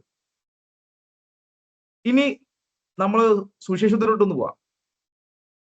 നമ്മള് കുറെ പേരെ കാണുന്നുണ്ട്. എനിക്ക് ഏറ്റവും ഇഷ്ടപ്പെട്ട ഒരാളാണ് നമ്മുടെ ഔസേപ്പിതാവ് സെന്റ് ജോസഫ്. സെന്റ് ജോസഫിനെ പറ്റി അധികമൊന്നും നമ്മൾ ചർച്ച ചെയ്തിട്ടില്ല, ഒത്തിരി പറഞ്ഞു കേട്ടിട്ടുമില്ല. നമ്മൾ പറയുന്ന പോലെ അമ്മമാരെ പറ്റിയാണ് ഏറ്റവും കൂടുതൽ കഥയും കവിതകളൊക്കെ എഴുതിയിരിക്കുന്നത്. അപ്പന്മാരെ പറ്റി അധികം കഥയും കവിതകളൊന്നും എഴുതിയിട്ടില്ല. ഇതുപോലെ തന്നെയാണ് ഔസേപ്പിതാവിനെ പറ്റി അധികമൊന്നും നമ്മൾ പറഞ്ഞു കേൾക്കണില്ല. ഈ ഒരിക്കല് നമ്മുടെ ഫ്രാൻസിസ് മാർപ്പാപ്പ തന്റെ ഓഡിയൻസിനെ ഫേസ് ചെയ്യുന്ന സമയത്ത് ഇങ്ങനെ പറയാണ്, എന്റെ ഡെസ്കില് ഒരു രൂപമുണ്ട്, ഒരു സ്റ്റാച്ചു ഉണ്ട്, ഉറങ്ങുന്ന ഒരു സ്റ്റാച്ചു, ഉറങ്ങുന്ന ഔസേപ്പിതാവിന്റെ ഒരു സ്റ്റാച്ചു. അപ്പൊ ഈ നമ്മുടെ ഫ്രാൻസിസ് മാർപ്പാപ്പ ഇത് പറഞ്ഞു കേട്ടപ്പോഴത്തേക്കും എല്ലാവരും അങ്ങ് ചിരിക്കണാണ്. അപ്പൊ അദ്ദേഹം പറയാണ്, എനിക്ക് എന്തെങ്കിലുമൊക്കെ പ്രശ്നങ്ങൾ വരുമ്പോഴത്തേക്ക് ഞാൻ ഈ ഒരു സ്റ്റാച്ചു ഉണ്ട്, നിങ്ങളെല്ലാവരും കണ്ടിട്ടുണ്ടാവും. അതിനുശേഷമാണ് ഭയങ്കര ഫേമസ് ആയി തുടങ്ങിയത്. ഇങ്ങനെ ഔസേപ്പിതാവ് ഇങ്ങനെ കിടന്നുറങ്ങുന്ന ഒരു സ്റ്റാച്ചു ആണ്, സ്ലീപ്പിംഗ് സെന്റ് ജോസഫ്. അപ്പൊ അതിന്റെ അടിയിൽ ഞാൻ ഇങ്ങനെ എന്റെ പ്രശ്നങ്ങളൊക്കെ എഴുതിയിട്ട് ഇങ്ങനെ വെക്കും. അതൊക്കെ എനിക്ക് റിസോൾവ് ആയിട്ട് കിട്ടാറുണ്ടെന്നൊക്കെ ഫ്രാൻസിസ് മാർപ്പാപ്പ പറയുന്നുണ്ട്.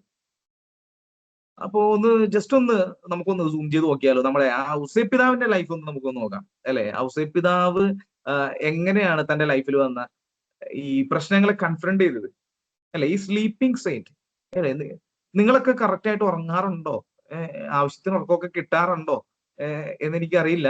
ഇവിടെ ഇരിക്കുന്നതുകൊണ്ട് ഡയറക്റ്റ് ചോദിക്കാൻ പറ്റാത്തതുകൊണ്ട് ചിലവർക്ക് ചില വർക്കിന്റെ ടെൻഷനുകൾ ഉണ്ടാവും, വീടിന്റെ ടെൻഷനുകൾ ഉണ്ടാവും, വീട്ടില് ഭാര്യ, ഭർത്താവ്, മക്കള്, അതിന്റെ ഇടയിൽ ജോലി, ഇതിനിടയില് വിസ, ഇതിനിടയില് വീട്ടിലത്തെ കാര്യങ്ങള്. അപ്പോ 100 പ്രശ്നങ്ങൾ വരുമ്പോഴത്തേക്കും നമുക്കൊന്നും സ്വസ്ഥമായിട്ട് ഉറങ്ങാൻ പറ്റൂല, അല്ലെ? സ്വസ്ഥമായിട്ട് ഉറങ്ങാനായിട്ട് പറ്റാത്ത കുറെ പേരുണ്ട്. ഉറങ്ങാൻ പറ്റുന്നുണ്ടെങ്കിൽ അതാണ് ഏറ്റവും വലിയ അനുഗ്രഹവും കേട്ട. അപ്പോ ഉറക്കം കുഴപ്പമില്ല, പക്ഷെ ഈ ഔസേപ്പിതാവിന്റെ ഉറക്കം എനിക്ക് അത്രക്ക് ഇഷ്ടപ്പെട്ട ഒരു ഉറക്കമല്ല. എങ്ങനെയാണ് ഒരു മനുഷ്യൻ ഇങ്ങനെയാണെന്ന് ഉറങ്ങാൻ പറ്റണത്, അല്ലെ? നിങ്ങളൊന്ന് ആലോചിച്ച് നോക്കിയേ. നാളെ നിങ്ങൾ ആ പോളണ്ടിൽ നിന്ന് നിങ്ങൾക്ക് ഇനിയിപ്പോ നാളെ അല്ലെങ്കിൽ ഈ വരുന്ന ഒരാഴ്ചക്കുള്ളിൽ നിങ്ങൾക്ക് അവിടുന്ന് തിരിച്ചു വരണം, നിങ്ങൾക്ക് ഒരു എന്താണ് ഒരു എമർജൻസി പീരീഡ് വരാണ്, നിങ്ങൾക്ക് ഇനി നിൽക്കാൻ പറ്റില്ല എന്നൊക്കെ പറയുമ്പോഴത്തേക്കും അങ്ങനെ ഒരു സാഹചര്യം വരാതിരിക്കട്ടെ, പക്ഷെ അങ്ങനെ ഒന്ന് വന്നാൽ ഒന്ന് ആലോചിക്കുക, അല്ലെങ്കിൽ നമ്മുടെ ജോലി പെട്ടെന്ന് നഷ്ടപ്പെടാൻ പോവാണ്, നമ്മൾ ഒരിക്കലും പ്രതീക്ഷിക്കാതെ പെട്ടെന്ന് നഷ്ടപ്പെടാൻ പോകുന്നു, അവിടെ നമ്മൾ ടെർമിനേറ്റ് ചെയ്യാൻ പോവാണ്. അപ്പോ നമുക്ക് കിടന്നുറങ്ങാൻ പറ്റുമോ മര്യാദക്ക്? നമുക്ക് ഒരിക്കലും കിടന്നുറങ്ങാൻ പറ്റൂല. നമ്മൾ ചിലപ്പോൾ തിരിഞ്ഞു പറഞ്ഞൊക്കെ കിടക്കും. കാരണം നമ്മൾ വളരെ അസ്വസ്ഥരാണ്, നമ്മൾ ഒത്തിരി ഡിസ്റ്റർബ്ഡ് ആണ്. അപ്പൊ അങ്ങനെയാണെങ്കിൽ നമ്മുടെ ഔസേപ്പിതാവിന്റെ ലൈഫ് ഒന്ന് നോക്കിയേ. ഔസേപ്പിതാവിന്റെ ലൈഫിൽ പരിശുദ്ധ അമ്മ വരുന്ന സമയത്ത് അല്ലെ, അവള് ഗർഭിണിയാണ്, അല്ലെ, കെട്ടാൻ പോകുന്ന പെങ്കൊച്ച് ഗർഭിണിയായിട്ടിരിക്കുന്നതാണ്. ഔസേപ്പിതാവ് വളരെ ഡീസന്റ് ആയ കാരണം എന്ത് ചെയ്യാണ്, വളരെ സീക്രട്ട് ആയിട്ട് അങ്ങ് ഉപേക്ഷിക്കാന്ന് വിചാരിക്കുന്നതാണ്. അപ്പോഴും ആ ഒരു മനുഷ്യന്റെ സ്വപ്നങ്ങൾ തകരയില്ലേ, അല്ലെ? ദൈവത്തിന്റെ പദ്ധതികളാണെങ്കിലും ആ ഒരു മനുഷ്യന്റെ സ്വപ്നങ്ങൾ അവിടെ തകർന്നു പോണ പോലെ പോവാണ്. അതിനുശേഷം ഒന്ന് ആലോചിച്ച് നോക്കിയേ, നമ്മുടെ പിന്നെ ഗബ്രിയേൽ, ഞങ്ങൾ കൊച്ചി ഭാഷ പറഞ്ഞാല് പിന്നെ ഔസേപ്പിതാവ് അങ്ങോട്ടും ഇങ്ങോട്ടും അങ്ങ് ഓടിച്ചാടി നടക്കണാണ്. നമ്മുടെ ഗബ്രിയേൽ ദൂതന്മാർ വന്നിട്ട് പറയാനാണ്, അതെ, ശിശുവിനെ അമ്മയും കൂട്ടിക്കൊണ്ട് ഈജിപ്തിലോട്ട് പോയിക്കോ. അത് കഴിഞ്ഞ് അവിടെ ചെന്ന് കഴിയുമ്പോഴത്തേക്കും കുറച്ചു നേരം കഴിയുമ്പോഴത്തേക്കും പറയാനാണ് എന്ത്, ഇവിടെ എല്ലാം ഓക്കെ ആയിട്ടുണ്ട്, എല്ലാം സെറ്റ് ആയിട്ടുണ്ട്, ഇനിയിപ്പോ കുഞ്ഞിനെ അമ്മേനെ കൂട്ടിക്കൊണ്ട് ഇസ്രായേലിലോട്ട് വന്നു. അത് കഴിയുമ്പോഴത്തേക്കും കുറച്ച് കഴിയുമ്പോഴത്തേക്കും പറയാണ്, ഓക്കെ, ഇനി ഇവിടെ വേണ്ട, നമുക്ക് ഇനി നസറത്തിലോട്ട് വന്നു. ഈ മനുഷ്യൻ എന്ത് ഗ്യാരണ്ടിയിലാണ് ഈ സ്വരത്തിന്റെ പുറകെ പോണത്? അടുത്തൊരു മൊമെന്റ് എന്താന്ന് അറിയത്തില്ല ഈ ഔസേപ്പിതാവിന്. ഫുള്ളും അൺസർട്ടനിറ്റീസ് ആണ്, ഇനി നടക്കാൻ പോകുന്ന കാര്യങ്ങളെ പറ്റി ഒരു പിടുത്തവും ഇല്ല. അങ്ങനെ ഇരിക്കുന്ന സമയത്തും പുള്ളിക്കാരൻ ദൈവത്തിൽ പൂർണ്ണമായിട്ട് അങ്ങ് ആശ്രയിക്കുകയാണ്. ഇവിടെയാണ് ഈ ഔസേപ്പിതാവ് നമ്മളെ ചലഞ്ച് ചെയ്യണത്, അല്ലെ? അവിടെയാണ് ഈ ഒരു ക്വസ്റ്റ്യനും വരുന്നത്, എങ്ങനെയാണ് ആ മനുഷ്യന് ഇങ്ങനെ കിടന്ന് ഉറങ്ങാൻ പറ്റണത്? അടുത്തൊരു മൊമെന്റ് എന്താണെന്ന് അറിയാത്ത, അടുത്ത സാഹചര്യത്തിൽ ഈ എന്റെ ഭാര്യയും ഭർത്താവിനെയും എങ്ങോട്ട് കൊണ്ടുപോകണമെന്ന് അറിയാത്ത, ഈ സ്വപ്നത്തിലെ ഈ ഒരു സ്വരത്തിന്റെ പുറകെ മാത്രം ഞാൻ പോകണോ എന്നുള്ളൊരു ചിന്ത, ഇതിനിടയിലൊക്കെ ഈ മനുഷ്യൻ എങ്ങനെ കിടന്ന് ഉറങ്ങാൻ പറ്റണം? ഒരൊറ്റ കോൺഫിഡൻസ് ആണ്, ഒരൊറ്റ കോൺഫിഡൻസ് ഉള്ളൂ, എന്നെ വിളിച്ചത് എന്റെ ദൈവമാണെങ്കിൽ എന്നെ നടത്തിക്കോളും, എന്നെ വിളിച്ചത് എന്റെ ദൈവമാണെങ്കിൽ ഇനി മുമ്പോട്ടുള്ള പ്ലാനൊക്കെ ദൈവം എന്നെ കൊണ്ടുപോയിക്കോളൂന്നേ എന്നൊരൊറ്റ കോൺഫിഡൻസ് ആണ്. അപ്പൊ ആ ഒരു ഉറക്കം എന്ന് പറയണത് ദൈവത്തിന്റെ മടിയിൽ കിടന്ന് ഉറങ്ങുന്ന ഒരു ഉറക്കമാണ്. അപ്പൊ നിങ്ങളുടെ ലൈഫിൽ ഇങ്ങനെ ഒരു കൺഫ്യൂഷൻസ്, അസ്വസ്ഥതയൊക്കെ വരുമ്പോഴത്തേക്കും ഈ ഔസേപ്പിതാവിനെ പോലെ ഉറങ്ങാൻ പറ്റൂ എന്നുള്ളതാണ് അടുത്തൊരു ഒരു ചോദ്യം. നമുക്ക് അങ്ങനെ ഉറങ്ങാൻ പറ്റുന്നവരല്ല. നമ്മൾ എവിടെയാണ് നമ്മുടെ ലൈഫ് കുക്ക് ചെയ്തിരിക്കുന്നത്, അല്ലെ? നമ്മള് ഈ പർവ്വതം കയറാൻ പോകുന്നവരുണ്ട്, നമ്മുടെ ഈ മൗണ്ടനറിങ്ങിൽ പോകുന്നവരൊക്കെ എടുക്കുന്ന ഒരു മൂവ് ഉണ്ട്, കമ്മിറ്റ്മെന്റ് മൂവ് എന്ന് പറഞ്ഞൊരു സംഭവം ഉണ്ട്. അവരിങ്ങനെ പർവ്വതമൊക്കെ ഇങ്ങനെ കയറി പോണ സമയത്ത് കുറച്ചങ്ങ് കയറി പോയി കഴിയുമ്പോഴത്തേക്കും ഒരു അടുത്ത മൊമെന്റിൽ അവർക്ക് അടുത്തൊരു സ്റ്റെപ്പ് മുകളിലോട്ട് വെക്കാനില്ല. അപ്പൊ അങ്ങനെ ഇരിക്കുന്ന സമയത്ത് ഇവർക്ക് തൊട്ടപ്പുറത്തുള്ള പാറയിലോട്ട് ചാടണം. ചുമ്മാ ചാടാൻ പറ്റില്ല, കാരണം നല്ല ആഴമുണ്ട്, കൈവിട്ടാല് ജീവൻ പോവും, എന്ത് ചെയ്യും? അപ്പൊ ഈ സമയത്ത് ഇവരയിലുള്ള റോപ്പ് വെച്ചിട്ട് അവരെന്ത് ചെയ്യും? മുകളിലോട്ട് എറിയും. ഈ റോപ്പിന്റെ അറ്റത്തൊരു ഹുക്ക് ഉണ്ട്. അപ്പൊ ആ ഹുക്ക് എവിടെയെങ്കിലും ഒന്ന് ഹോൾഡ് ചെയ്ത് നിർത്തും, ഒന്ന് വലിച്ചൊക്കെ നോക്കും. കാരണം ഈ റോപ്പില് തൂങ്ങിയാണ് ഇനി എന്ത് ചെയ്യാൻ പോണത്, അപ്പുറത്തോട്ട് ചാടാൻ പോണത്. അതുകൊണ്ടാണ് ഇതിനെ കമ്മിറ്റ്മെന്റ് മൂന്ന് പറയണത്. അവന്റെ ലൈഫ് ഇരിക്കണത് ആ റോപ്പിലാണ്. അപ്പൊ ഇവിടെ അവൻ എവിടെയാണ് ഹുക്ക് ചെയ്തിരിക്കുന്നത്, അല്ലെ? നമ്മൾ ഒരു സ്ട്രോങ് ആയിട്ടുള്ള ഒരു സ്ഥലത്താണ് അവൻ ഹുക്ക് ചെയ്തിരിക്കുന്നത്. കുറെ പ്രാവശ്യം ഒന്ന് വലിച്ചൊക്കെ നോക്കും, പോരുന്നുണ്ടോ, അല്ലെങ്കിൽ ഉണക്കക്കമ്പാണോ എന്നൊക്കെ അവനൊന്ന് വലിച്ചു നോക്കും. അപ്പൊ ഇതുപോലെ നമ്മുടെ ലൈഫ് ഹുക്ക് ചെയ്തിരിക്കുന്നത് എവിടെയാണ്? നിങ്ങൾ ശരിക്കും ഒന്ന് ചിന്തിച്ചു നോക്കണം. നല്ലതാണ്. നമ്മുടെ ലൈഫിൽ നമ്മൾ എവിടെയാണ് നമ്മുടെ എന്താ പറയാ, നമ്മൾ വചനത്തിൽ കാണുന്നുണ്ടല്ലോ, നിന്റെ നിക്ഷേപം എവിടെയാണ്, അവിടെ ആയിരിക്കും നിന്റെ ഹൃദയം. നിന്റെ നിക്ഷേപം എവിടെയാണ്, അല്ലെ? ചിലപ്പോ ചിലവരുടെ നിക്ഷേപം അവരുടെ ജോലിയായിരിക്കും. അവരുടെ ലൈഫ് ഫുള്ള് ഹുക്ക് ചെയ്തിരിക്കുന്നത് ഈ ജോലിയിലായിരിക്കും. ചിലവരുടെ ലൈഫ് ഹുക്ക് ചെയ്തിരിക്കുന്നത് ഫ്രണ്ട്സ് ആണ്. അവർക്ക് ഫുള്ളും, അല്ലല്ലേ, അവരുടെ ലോകം എന്ന് പറയുന്നത് അവരുടെ കൂട്ടുകാരാണ്. ചിലവരെ സംബന്ധിച്ച് അവരുടെ സ്റ്റേറ്റസ് ആണ്, അല്ലെങ്കിൽ അവരുടെ പൈസയാണ്, പണമാണ്, പണമാണ് അവരുടെ ഹുക്ക്. ഓക്കെ, ചിലവരുടെ ഒരു ഹോൾഡ് എന്ന് പറഞ്ഞാൽ, അവരുടെ ഒരു നിക്ഷേപം എന്ന് പറഞ്ഞാൽ അവരുടെ ഹെൽത്ത് ആയിരിക്കാം, എന്തു ആയിക്കൊള്ളട്ടെ. സോ നമ്മൾ എവിടെയാണ് ഹോൾഡ് ചെയ്തിരിക്കുന്നത്? നമ്മുടെ ലൈഫിന് എവിടെയാണ്? നമ്മൾ സ്ട്രോങ് ആയിട്ടുള്ള ഒരു സ്ഥലത്തല്ല നമ്മൾ ലൈഫിനെ ഇങ്ങനെ വെച്ചിരിക്കണമെങ്കിൽ നമ്മൾക്ക് നമ്മുടെ ലൈഫ് അങ്ങ് നഷ്ടപ്പെട്ടു പോകും. ഈ കമ്മിറ്റ്മെന്റ് മൂവ് പോലെ അല്ലെ, നമ്മള് ചില സമയങ്ങളിൽ നമുക്ക് പൈസ പോലും നമ്മളെ സഹായിക്കില്ല. ഈ കൊറോണന്റെ സമയമൊക്കെ വന്നപ്പോഴത്തേക്കും ഇവിടെ പൈസ നമ്മുടെ കയ്യിൽ ആവശ്യത്തിനുണ്ട്. പക്ഷെ നമുക്ക് എന്താണ്, നമ്മുടെ കയ്യിൽ ഒതുങ്ങാത്ത സംഭവങ്ങളാണ് നടന്നുകൊണ്ടിരിക്കുന്നത്. ഇനി ആരോഗ്യം, ചില സമയങ്ങളിൽ ആരോഗ്യം നമുക്ക് നഷ്ടപ്പെട്ടു പോകാറുണ്ട്. ചില സമയങ്ങളിൽ നമ്മൾ ഫ്രണ്ട്സ്, അവസാനം വരെ കൂടെ ഉണ്ടാവും എന്ന് വിചാരിക്കുന്ന ആത്മാർത്ഥ സുഹൃത്തുക്കള് ചില സമയത്ത് നമ്മളെ തെറ്റിദ്ധരിക്കും. നമ്മൾ പ്രതീക്ഷിക്കാത്ത സമയത്ത് ചിലപ്പോൾ നമ്മളെ ചതിച്ചേക്കാം. നമ്മുടെ ലൈഫിലൊക്കെ നമ്മൾ ചിലപ്പോ ഇതൊക്കെ അനുഭവിച്ചിട്ടുണ്ടാവും. നമ്മളെ തെറ്റിദ്ധരിക്കും, നമ്മളെ വിട്ടിട്ട് പോയിട്ടുണ്ടായിരിക്കാം, നമ്മളെ മനസ്സിലാക്കാതെ ഇരുന്നിട്ടുണ്ടായിരിക്കാം. ചില സമയങ്ങളിൽ ചിലപ്പോ നമ്മുടെ അപ്പനമ്മ പോലും നമ്മളെ മനസ്സിലാക്കാനായിട്ട് അവർക്ക് കഴിഞ്ഞിട്ടുണ്ടാവില്ല. പക്ഷെ എൻ്റെ ഒരു എക്സ്പീരിയൻസിൽ, അല്ലെങ്കിൽ എൻ്റെ ഒരു ലൈഫിൽ എനിക്ക് നോക്കുമ്പോഴത്തേക്കും നമ്മള് ഈ സംഭവങ്ങളിലൊക്കെ നമ്മുടെ ലൈഫിനെ കുക്ക് ചെയ്യാൻ പോയി കഴിഞ്ഞാൽ നമ്മൾ സങ്കടപ്പെടുത്തുള്ളൂ അവസാനം. പക്ഷേ ഇത് ഞാൻ പറയുന്നത് ഒരു ക്ലീശ സാധനം അല്ലെങ്കിൽ ക്രിഞ്ച് സാധനം ഒന്നല്ല.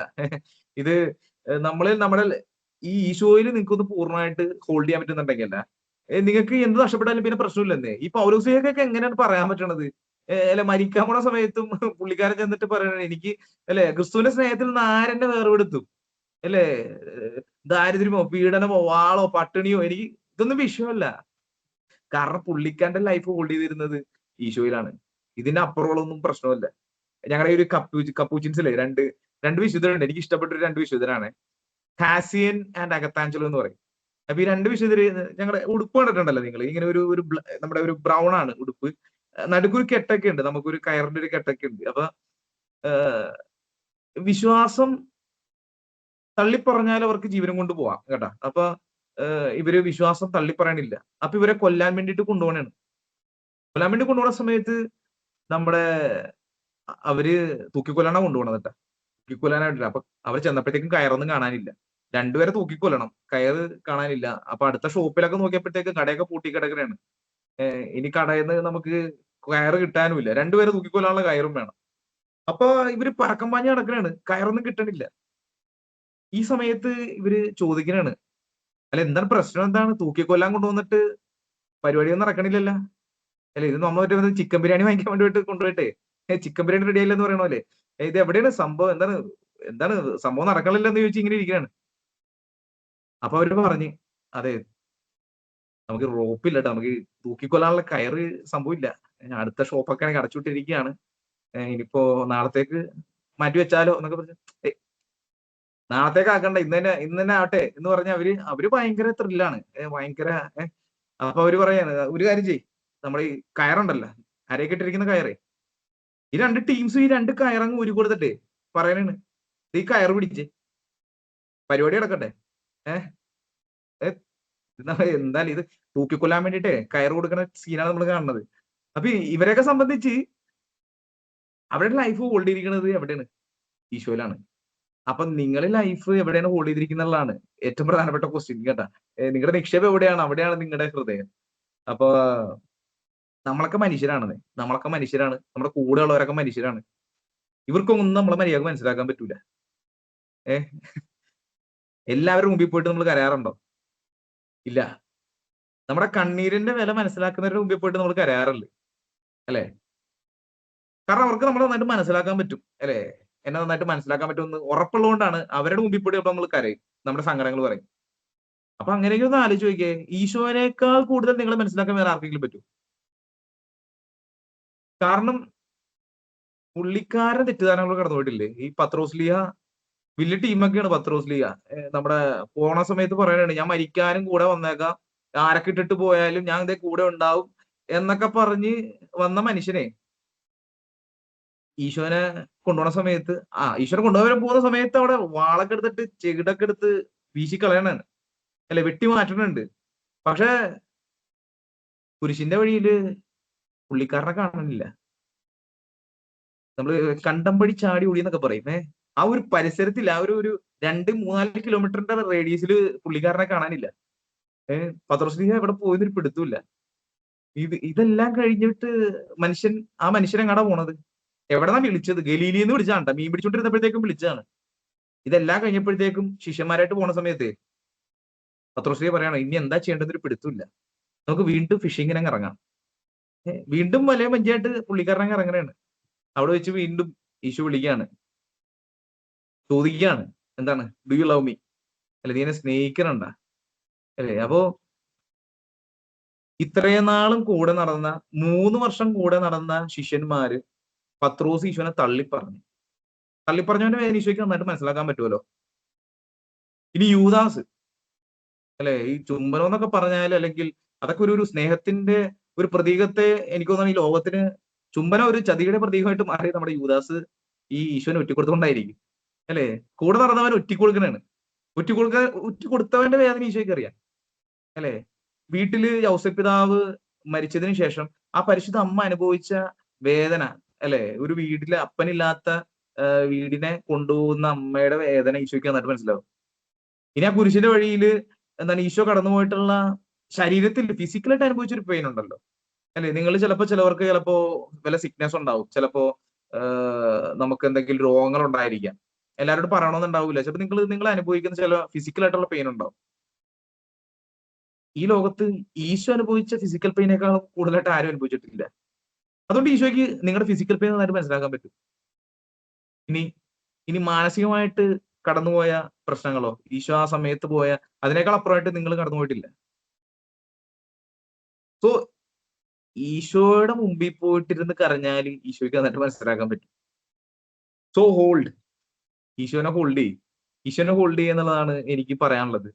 അപ്പൊ ഇത്ര നേരം പറഞ്ഞു ഇത്രേ ഉള്ളൂ. എന്താണ് ഫസ്റ്റ് പറഞ്ഞു തന്നത്? കാത്തിരിപ്പിനെ പറ്റിയാണ്. ഈ കാത്തിരിപ്പുകൾ നീണ്ടു പോകുമ്പോഴത്തേക്കും നിങ്ങൾ ഡിസ്റ്റർബ്ഡ് ആവരുത്, അല്ലെ? നമ്മുടെ ഔസേപ്പിതാവിനെ പോലെ അൺസർട്ടനിറ്റീസ് വരുമ്പോഴത്തേക്കും ഈശോനെ ഹോൾഡ് ചെയ്യാൻ പറ്റണം, ദൈവത്തെ ഹോൾഡ് ചെയ്യാൻ പറ്റണം. എന്നെ വിളിച്ചിട്ടുണ്ടെങ്കിൽ, ദൈവം എന്നെ ഇവിടെ സൃഷ്ടിച്ചിട്ടുണ്ടെങ്കിൽ ദൈവം എന്നെ നയിച്ചോളൂ എന്നേ. ഈ ഒരു പക്ക കോൺഫിഡൻസ് ആണ് നമുക്ക് വേണ്ടത്. നിങ്ങൾ +2 പഠിച്ചിട്ടുള്ളല്ലേ എല്ലാവരും? +2 പഠിച്ചിട്ടുണ്ടോ? ഓക്കെ, +2 പഠിച്ചിട്ടുണ്ടെന്ന് വിചാരിക്കണം. എന്തായാലും നമ്മുടെ +2-ന് പിള്ളേര് പഠിക്കണ ഒരു ചാപ്റ്റർ ഉണ്ട്, ഹൊരകള്ളു എന്നാണ് പേര് കേട്ട. ഹൊരകള്ളു എന്ന് പറയുന്ന ഈ ഒരു ചെറിയൊരു ഷോർട്ട് സ്റ്റോറി അത് നിങ്ങൾ കേട്ടിട്ടുണ്ടായിരിക്കും. അത് എഴുതിയിരിക്കുന്ന സുധാമൂർത്തി എന്ന് പറയുന്ന ഒരു സ്ത്രീയാണ്. പുള്ളിക്കാരി എഴുതിയിരിക്കുന്ന ഈ ഹൊരകള്ളു എന്ന് പറയുന്നത് ഇത്രേ ഉള്ളൂ: ഭാരങ്ങൾ ഇറക്കി വെക്കാനുള്ള ഒരു സ്ഥലം. ഹൊരകള്ളു എന്ന് പറഞ്ഞാൽ നമ്മൾ ഒരു ബെഞ്ചാണ്, നമ്മൾ ഒരു കല്ലിന്റെ ഒരു ബെഞ്ച്. ആ കഥയിൽ ഇങ്ങനെയാണ്. കഥയില് ഒരു നാട്ടിൻപുറത്തില് ഒരു റോഡുണ്ട്. അപ്പൊ അവിടെ കൂടി മനുഷ്യരിങ്ങനെ കുറെ കെട്ടൊക്കെ ആയിട്ട് ഇങ്ങനെ ചുമന്നിങ്ങനെ നടന്നു പോകുന്നുണ്ടാവും. ഈ സമയത്ത് അവര് ക്ഷീണിച്ചു വരുമ്പോഴത്തേക്കും ഇവിടെ ഒരു ആൽമരത്തിന്റെ താഴത്ത് ഇങ്ങനെ ഒരു ഹൊരകല്ലും ഉണ്ടാവും, ഇങ്ങനെ ഒരു കല്ലിന്റെ ഒരു ബെഞ്ച്. അപ്പൊ ഇങ്ങനെ വന്നിരിക്കുമ്പോഴത്തേക്കും ഇവര് നടന്നു പോകുമ്പോഴത്തേക്കും അവര് ഈ ഭാരങ്ങളൊക്കെ അതിന്റെ മുകളിൽ കൊണ്ടുവന്ന് വെക്കും. അവിടെ കുറച്ച് വെള്ളമൊക്കെ കുടിക്കും. അപ്പൊ ഈ സുധാമൂർത്തിയുടെ അപ്പാപ്പൻ അവിടെ ഇടക്ക് പോയി ഇരിക്കാറുണ്ട്. പുള്ളിക്കാരൻ വെള്ളമൊക്കെ കൊടുത്ത് അവരെയൊക്കെ ഒന്ന് സംസാരിച്ചിരിക്കും. അപ്പൊ ഈ സുധാമൂർത്തി കണ്ട ഒരു സംഭവം, പുള്ളിക്കാരത്തിന്റെ ഒരു ഒബ്സർവേഷൻ ആണ് കേട്ടോ. അല്ല, നമ്മൾ എല്ലായിടത്തും ഒരു ഒബ്സർവേഷൻ വേണം. നമ്മൾ സിനിമ കാണാൻ പോയാലും, നമ്മൾ എന്താണ് ചുമ്മാ റൗണ്ട് അടിക്കാൻ പോയാലും നമുക്കൊരു ഒബ്സർവേഷൻ വേണം, അല്ല എല്ലാത്തിനും റിഫ്ലക്ഷൻ വേണം എന്ന് പറയണ പോലെ. അപ്പൊ സുധാമൂർത്തി ഒബ്സർവ് ചെയ്തൊരു കാര്യം പറയാനാണ്, ഇങ്ങനെ ഭാണ്ഡക്കെട്ടൊക്കെ ആയിട്ട് ഈ വെയിലത്തൊക്കെ ഒത്തിരി എന്താണ് നടന്നു വരുന്ന ചില മനുഷ്യര് ഇവിടെ കൊണ്ടുവന്നിട്ട് ഭാണ്ഡക്കെട്ടുകളൊക്കെ കുറച്ചു നേരം വെക്കും, കുറച്ച് വെള്ളമൊക്കെ കുടിക്കും, ഈ അപ്പാപ്പനോട് കുറച്ചു നേരമൊക്കെ സംസാരിക്കും. എന്നിട്ട് ഇവര് തിരിച്ചു പോവുകയാണ്. വന്ന പോലെയല്ല അവർ തിരിച്ചു പോണത്. അവർ തിരിച്ചു പോകുന്നത് വളരെ ഫ്രഷ് ആയിട്ടാണ്. കുറച്ചും കൂടി എന്താ പറയാ, മുഖമൊക്കെ കുറച്ചും കൂടി പ്ലസന്റ് ആയിട്ടുണ്ട്. ചെറിയൊരു ചിരിയൊക്കെ വന്നിട്ടുണ്ട്. കുറച്ചും കൂടി ശാന്തത വന്നിട്ടുണ്ട്. പിന്നെ അവർ പോവാണ്. പക്ഷെ പുള്ളിക്കാരത്തി നോക്കുമ്പോ കാണാണ് ഭാണ്ഡക്കെട്ടിന് വ്യത്യാസമൊന്നുമില്ല. ആ കൊണ്ടുവന്നിട്ടുള്ള ഭാണ്ഡക്കെട്ടിന് പ്രത്യേകിച്ച് വ്യത്യാസമൊന്നുമില്ല. പക്ഷെ പിന്നെയുള്ള യാത്ര കുറച്ചും കൂടി സൂപ്പറാണ്. അപ്പൊ ഈ ഭാരങ്ങൾ ഇറക്കി വെക്കാൻ നമുക്ക് ചില സ്ഥലങ്ങൾ വേണം, അല്ലെ? അപ്പൊ ഈ സ്ഥലങ്ങള് എന്ന് പറയുമ്പോഴത്തേക്കും നമുക്ക് എല്ലാ പ്രശ്നങ്ങളും നമുക്ക് തന്നെ ഇങ്ങനെ ഹോൾഡ് ചെയ്യാൻ പറ്റില്ലല്ലോ. ഞാൻ എല്ലാവരും പറയാറുണ്ട്, നമ്മുടെ ലൈഫിൽ നമുക്ക് ഇങ്ങനെ എല്ലാം ഷെയർ ചെയ്യാനായിട്ട്, നമ്മൾ ജഡ്ജ് ചെയ്യാതെ ഷെയർ ചെയ്യുമ്പോഴത്തേക്കും കേൾക്കാനായിട്ട് ഒരാൾ ഉണ്ടാവും എന്നുള്ളതാണ് ഏറ്റവും വലിയൊരു അസറ്റ് എന്ന് പറഞ്ഞാൽ. അപ്പൊ അങ്ങനെ നോക്കിയാൽ നമ്മൾ ഷെയർ ചെയ്തിരിക്കുമ്പോഴത്തേക്കും നമുക്ക് മനസ്സിലാവുന്നത് ഈ മനുഷ്യർക്കൊന്നും നമ്മളെ മനസ്സിലാക്കാൻ പറ്റുന്നില്ലെന്ന്. അപ്പൊ എനിക്ക് യഥാർത്ഥ ഹൊരകളുള്ളൂ ഈശോ തന്നെയാണ്. നമ്മുടെ ഭാരങ്ങളൊക്കെ ഇറക്കി വെക്കാനുള്ള ഒരു സ്ഥലം ഈശോ തന്നെയാണ്. ചിലപ്പോൾ ഭാരങ്ങളൊന്നും പോകൂല കേട്ടാ, നമ്മുടെ ലൈഫിൽ ചിലപ്പോൾ ഭാരങ്ങളൊന്നും പോകൂല, പക്ഷെ ഇത് കൊണ്ടുപോകാനുള്ള എനർജി കിട്ടും നമുക്ക്. അമ്മ ത്രേസ്യ എന്ന് പറയുന്ന ഒരു വിശുദ്ധയുണ്ട്. വിശുദ്ധ പുള്ളിക്കാരത്തി ഈ പ്രാർത്ഥനയെ പറ്റി പറയണത് ഇങ്ങനെയാണ്. പ്രാർത്ഥന എന്ന് പറഞ്ഞാല്, ദൈവമേ എന്റെ ബാണ്ടക്കെട്ട് എടുത്ത് മാറ്റണമേ. ഞാനിങ്ങനെ കുറെ നാളായി ഇങ്ങനെ ചുമന്നുകൊണ്ട് കിടക്കാൻ തുടങ്ങിയിട്ട്. ഈ ബാണ്ടക്കെട്ടൊക്കെ എടുത്ത് മാറ്റണമേ എന്നുള്ളതല്ല പ്രാർത്ഥന. പിന്നെന്താണ് പ്രാർത്ഥന? ഇതൊക്കെ ചുമക്കാനുള്ള നല്ല നട്ടെല്ല് തരണമേ എന്നാണ്. ഇതൊക്കെ ചുമക്കാനുള്ള നല്ല നട്ടെല്ല് തരണമേ എന്നുള്ളതാണ് പ്രാർത്ഥനയെന്ന്. അപ്പൊ നമ്മുടെയൊക്കെ പ്രാർത്ഥനകൾ എനിക്ക് തോന്നുന്നു ബാണ്ടക്കെട്ട് മാറ്റാനുള്ള പ്രാർത്ഥനകളാണ് അല്ലെ? അപ്പോ ഈ ദൈവത്തിൽ ഈ ഒരു ഹൊരകൊള്ളു എന്ന് പറയുന്ന ഭാരങ്ങൾ ഇറക്കി വെക്കാനുള്ള ഒരു സ്ഥലം നമുക്ക് ദൈവത്തിന്റെ സ്ഥലം ഉണ്ടെങ്കിൽ, നമ്മുടെ ഭാരങ്ങൾ എന്തായാലും, ഭാരങ്ങൾ മാറിയില്ലെങ്കിലും നമ്മൾ വീണ്ടും പവർഫുൾ ആയിട്ട് മുമ്പോട്ട് പോകും. ഇനി എന്റെ ഒരു ചെറിയൊരു കാര്യം പറയാം കേട്ടോ. നിങ്ങളൊക്കെ ഇങ്ങനെ റീൽസ് ഒക്കെ കണ്ടിട്ടുണ്ടാവും, അല്ലെങ്കിൽ കുറെ കാര്യങ്ങളൊക്കെ അതിന്റെ ഒക്കെ ഞാൻ പറഞ്ഞിട്ടുണ്ട് സംഭവം. ആക്ച്വലി ഞാൻ ഫിലോസഫി, അച്ഛൻ പറഞ്ഞ പോലെ എന്റെ ഒരു കൂട്ടുകാരനെ കൊണ്ടാക്കാൻ വേണ്ടിയിട്ടാണ് ഞാൻ സെമിനാരി പോണത്. എന്റെ ബെസ്റ്റ് ദോസ്തായിരുന്നു. അപ്പൊ അവൻ സെമിനാരി പോയപ്പോഴത്തേക്കും ഇവന്റെ സ്ഥലം കാണാൻ വേണ്ടിയിട്ട് ഞാൻ പോയതാണ്. അപ്പോ അങ്ങനെ സ്ഥലം കാണാൻ വേണ്ടി പോയപ്പോഴത്തേക്കുമാണ് ഫ്രാൻസിസ് പുണ്യാളിനെ പറ്റി കാണുന്നതും, അല്ലെ നമ്മൾ ഈ ലവ് അറ്റ് ഫസ്റ്റ് സൈറ്റ് എന്നൊക്കെ പറയുന്നത് പോലെ നമുക്ക് തോന്നുമല്ലോ, ഇതാണ് നമ്മൾ ഉദ്ദേശിച്ച ലൈഫ്, ഒരു സ്പാർക്ക് കിട്ടിയെന്നൊക്കെ പറയണ പോലെ. അപ്പൊ അങ്ങനെ ഞാനും അവന്റെ ഒപ്പം പോവാണ്. അങ്ങനെ അവന്റെ ഒപ്പം പോയി. ഒരു വർഷം കഴിഞ്ഞപ്പോ അവൻ പോയി.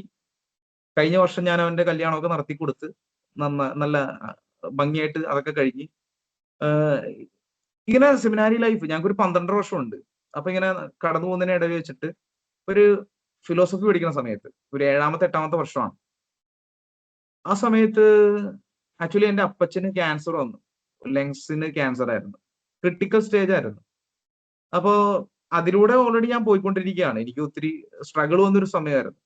കാരണം എന്റെ വീട്ടില് എനിക്ക് അപ്പനുള്ളൂ, പിന്നെ അമ്മ, പിന്നെ എനിക്കൊരു പെങ്ങളുള്ളൂ. അവള് വർക്ക് ചെയ്തുകൊണ്ടിരിക്കുന്നതായിരുന്നു. അപ്പൊ വീട്ടിൽ അമ്മ മാത്രമേ ഉള്ളൂ. എനിക്ക് ഒത്തിരി സങ്കടമായിരുന്നു. കാരണം എനിക്ക് ഇപ്പൊ ഈ ഔസപിതാവിനെ പോലെ എനിക്ക് ഉറങ്ങാനൊന്നും പറ്റിയിട്ടില്ല. എനിക്ക് ഉറക്കില്ലാത്ത രാത്രികളായിരുന്നു അന്നൊക്കെ. കാരണം ഞാനൊരു ഒറ്റ മോനാണ്. എനിക്ക് എന്റെ അപ്പനെ നോക്കണ്ടേ, അല്ലെ? എന്റെ അമ്മ അവിടെ കിടന്ന് കഷ്ടപ്പെടുകയാണ്, എന്റെ പെങ്ങൾ അവിടെ കിടന്ന് ഓടുകയാണ്. അപ്പൊ ഞാൻ ഇവിടെ ഇങ്ങനെ ഇരിക്കുന്നത് ശരിയാണോ? അപ്പൊ എന്നെ ഒത്തിരി ഡിസ്റ്റർബ് ചെയ്ത സമയങ്ങളായിരുന്നു അതൊക്കെ. പക്ഷെ ഞാൻ അപ്പോഴും ഈ പറഞ്ഞ പോലെ ഈ പ്രാർത്ഥനയും എന്റെ അച്ഛന്മാര്, ഗുരുക്കന്മാരായിട്ടുള്ള കുറെ അച്ഛന്മാരൊക്കെ നമ്മളെ ഇങ്ങനെ ഗൈഡ് ചെയ്തുകൊണ്ടാണ്. അപ്പൊ അങ്ങനെ പോയപ്പോഴത്തേക്കും എന്റെ വീട്ടിൽ നിന്ന് എപ്പോഴും വിളിക്കുമ്പോഴത്തേക്കും അമ്മ പറയും, പ്രാർത്ഥിക്കണോട്ടാ അപ്പയുടെ ക്യാൻസർ മാറാൻ വേണ്ടിയിട്ട്. ഓക്കെ അമ്മ, ഞാൻ പ്രാർത്ഥിച്ചേക്കാം.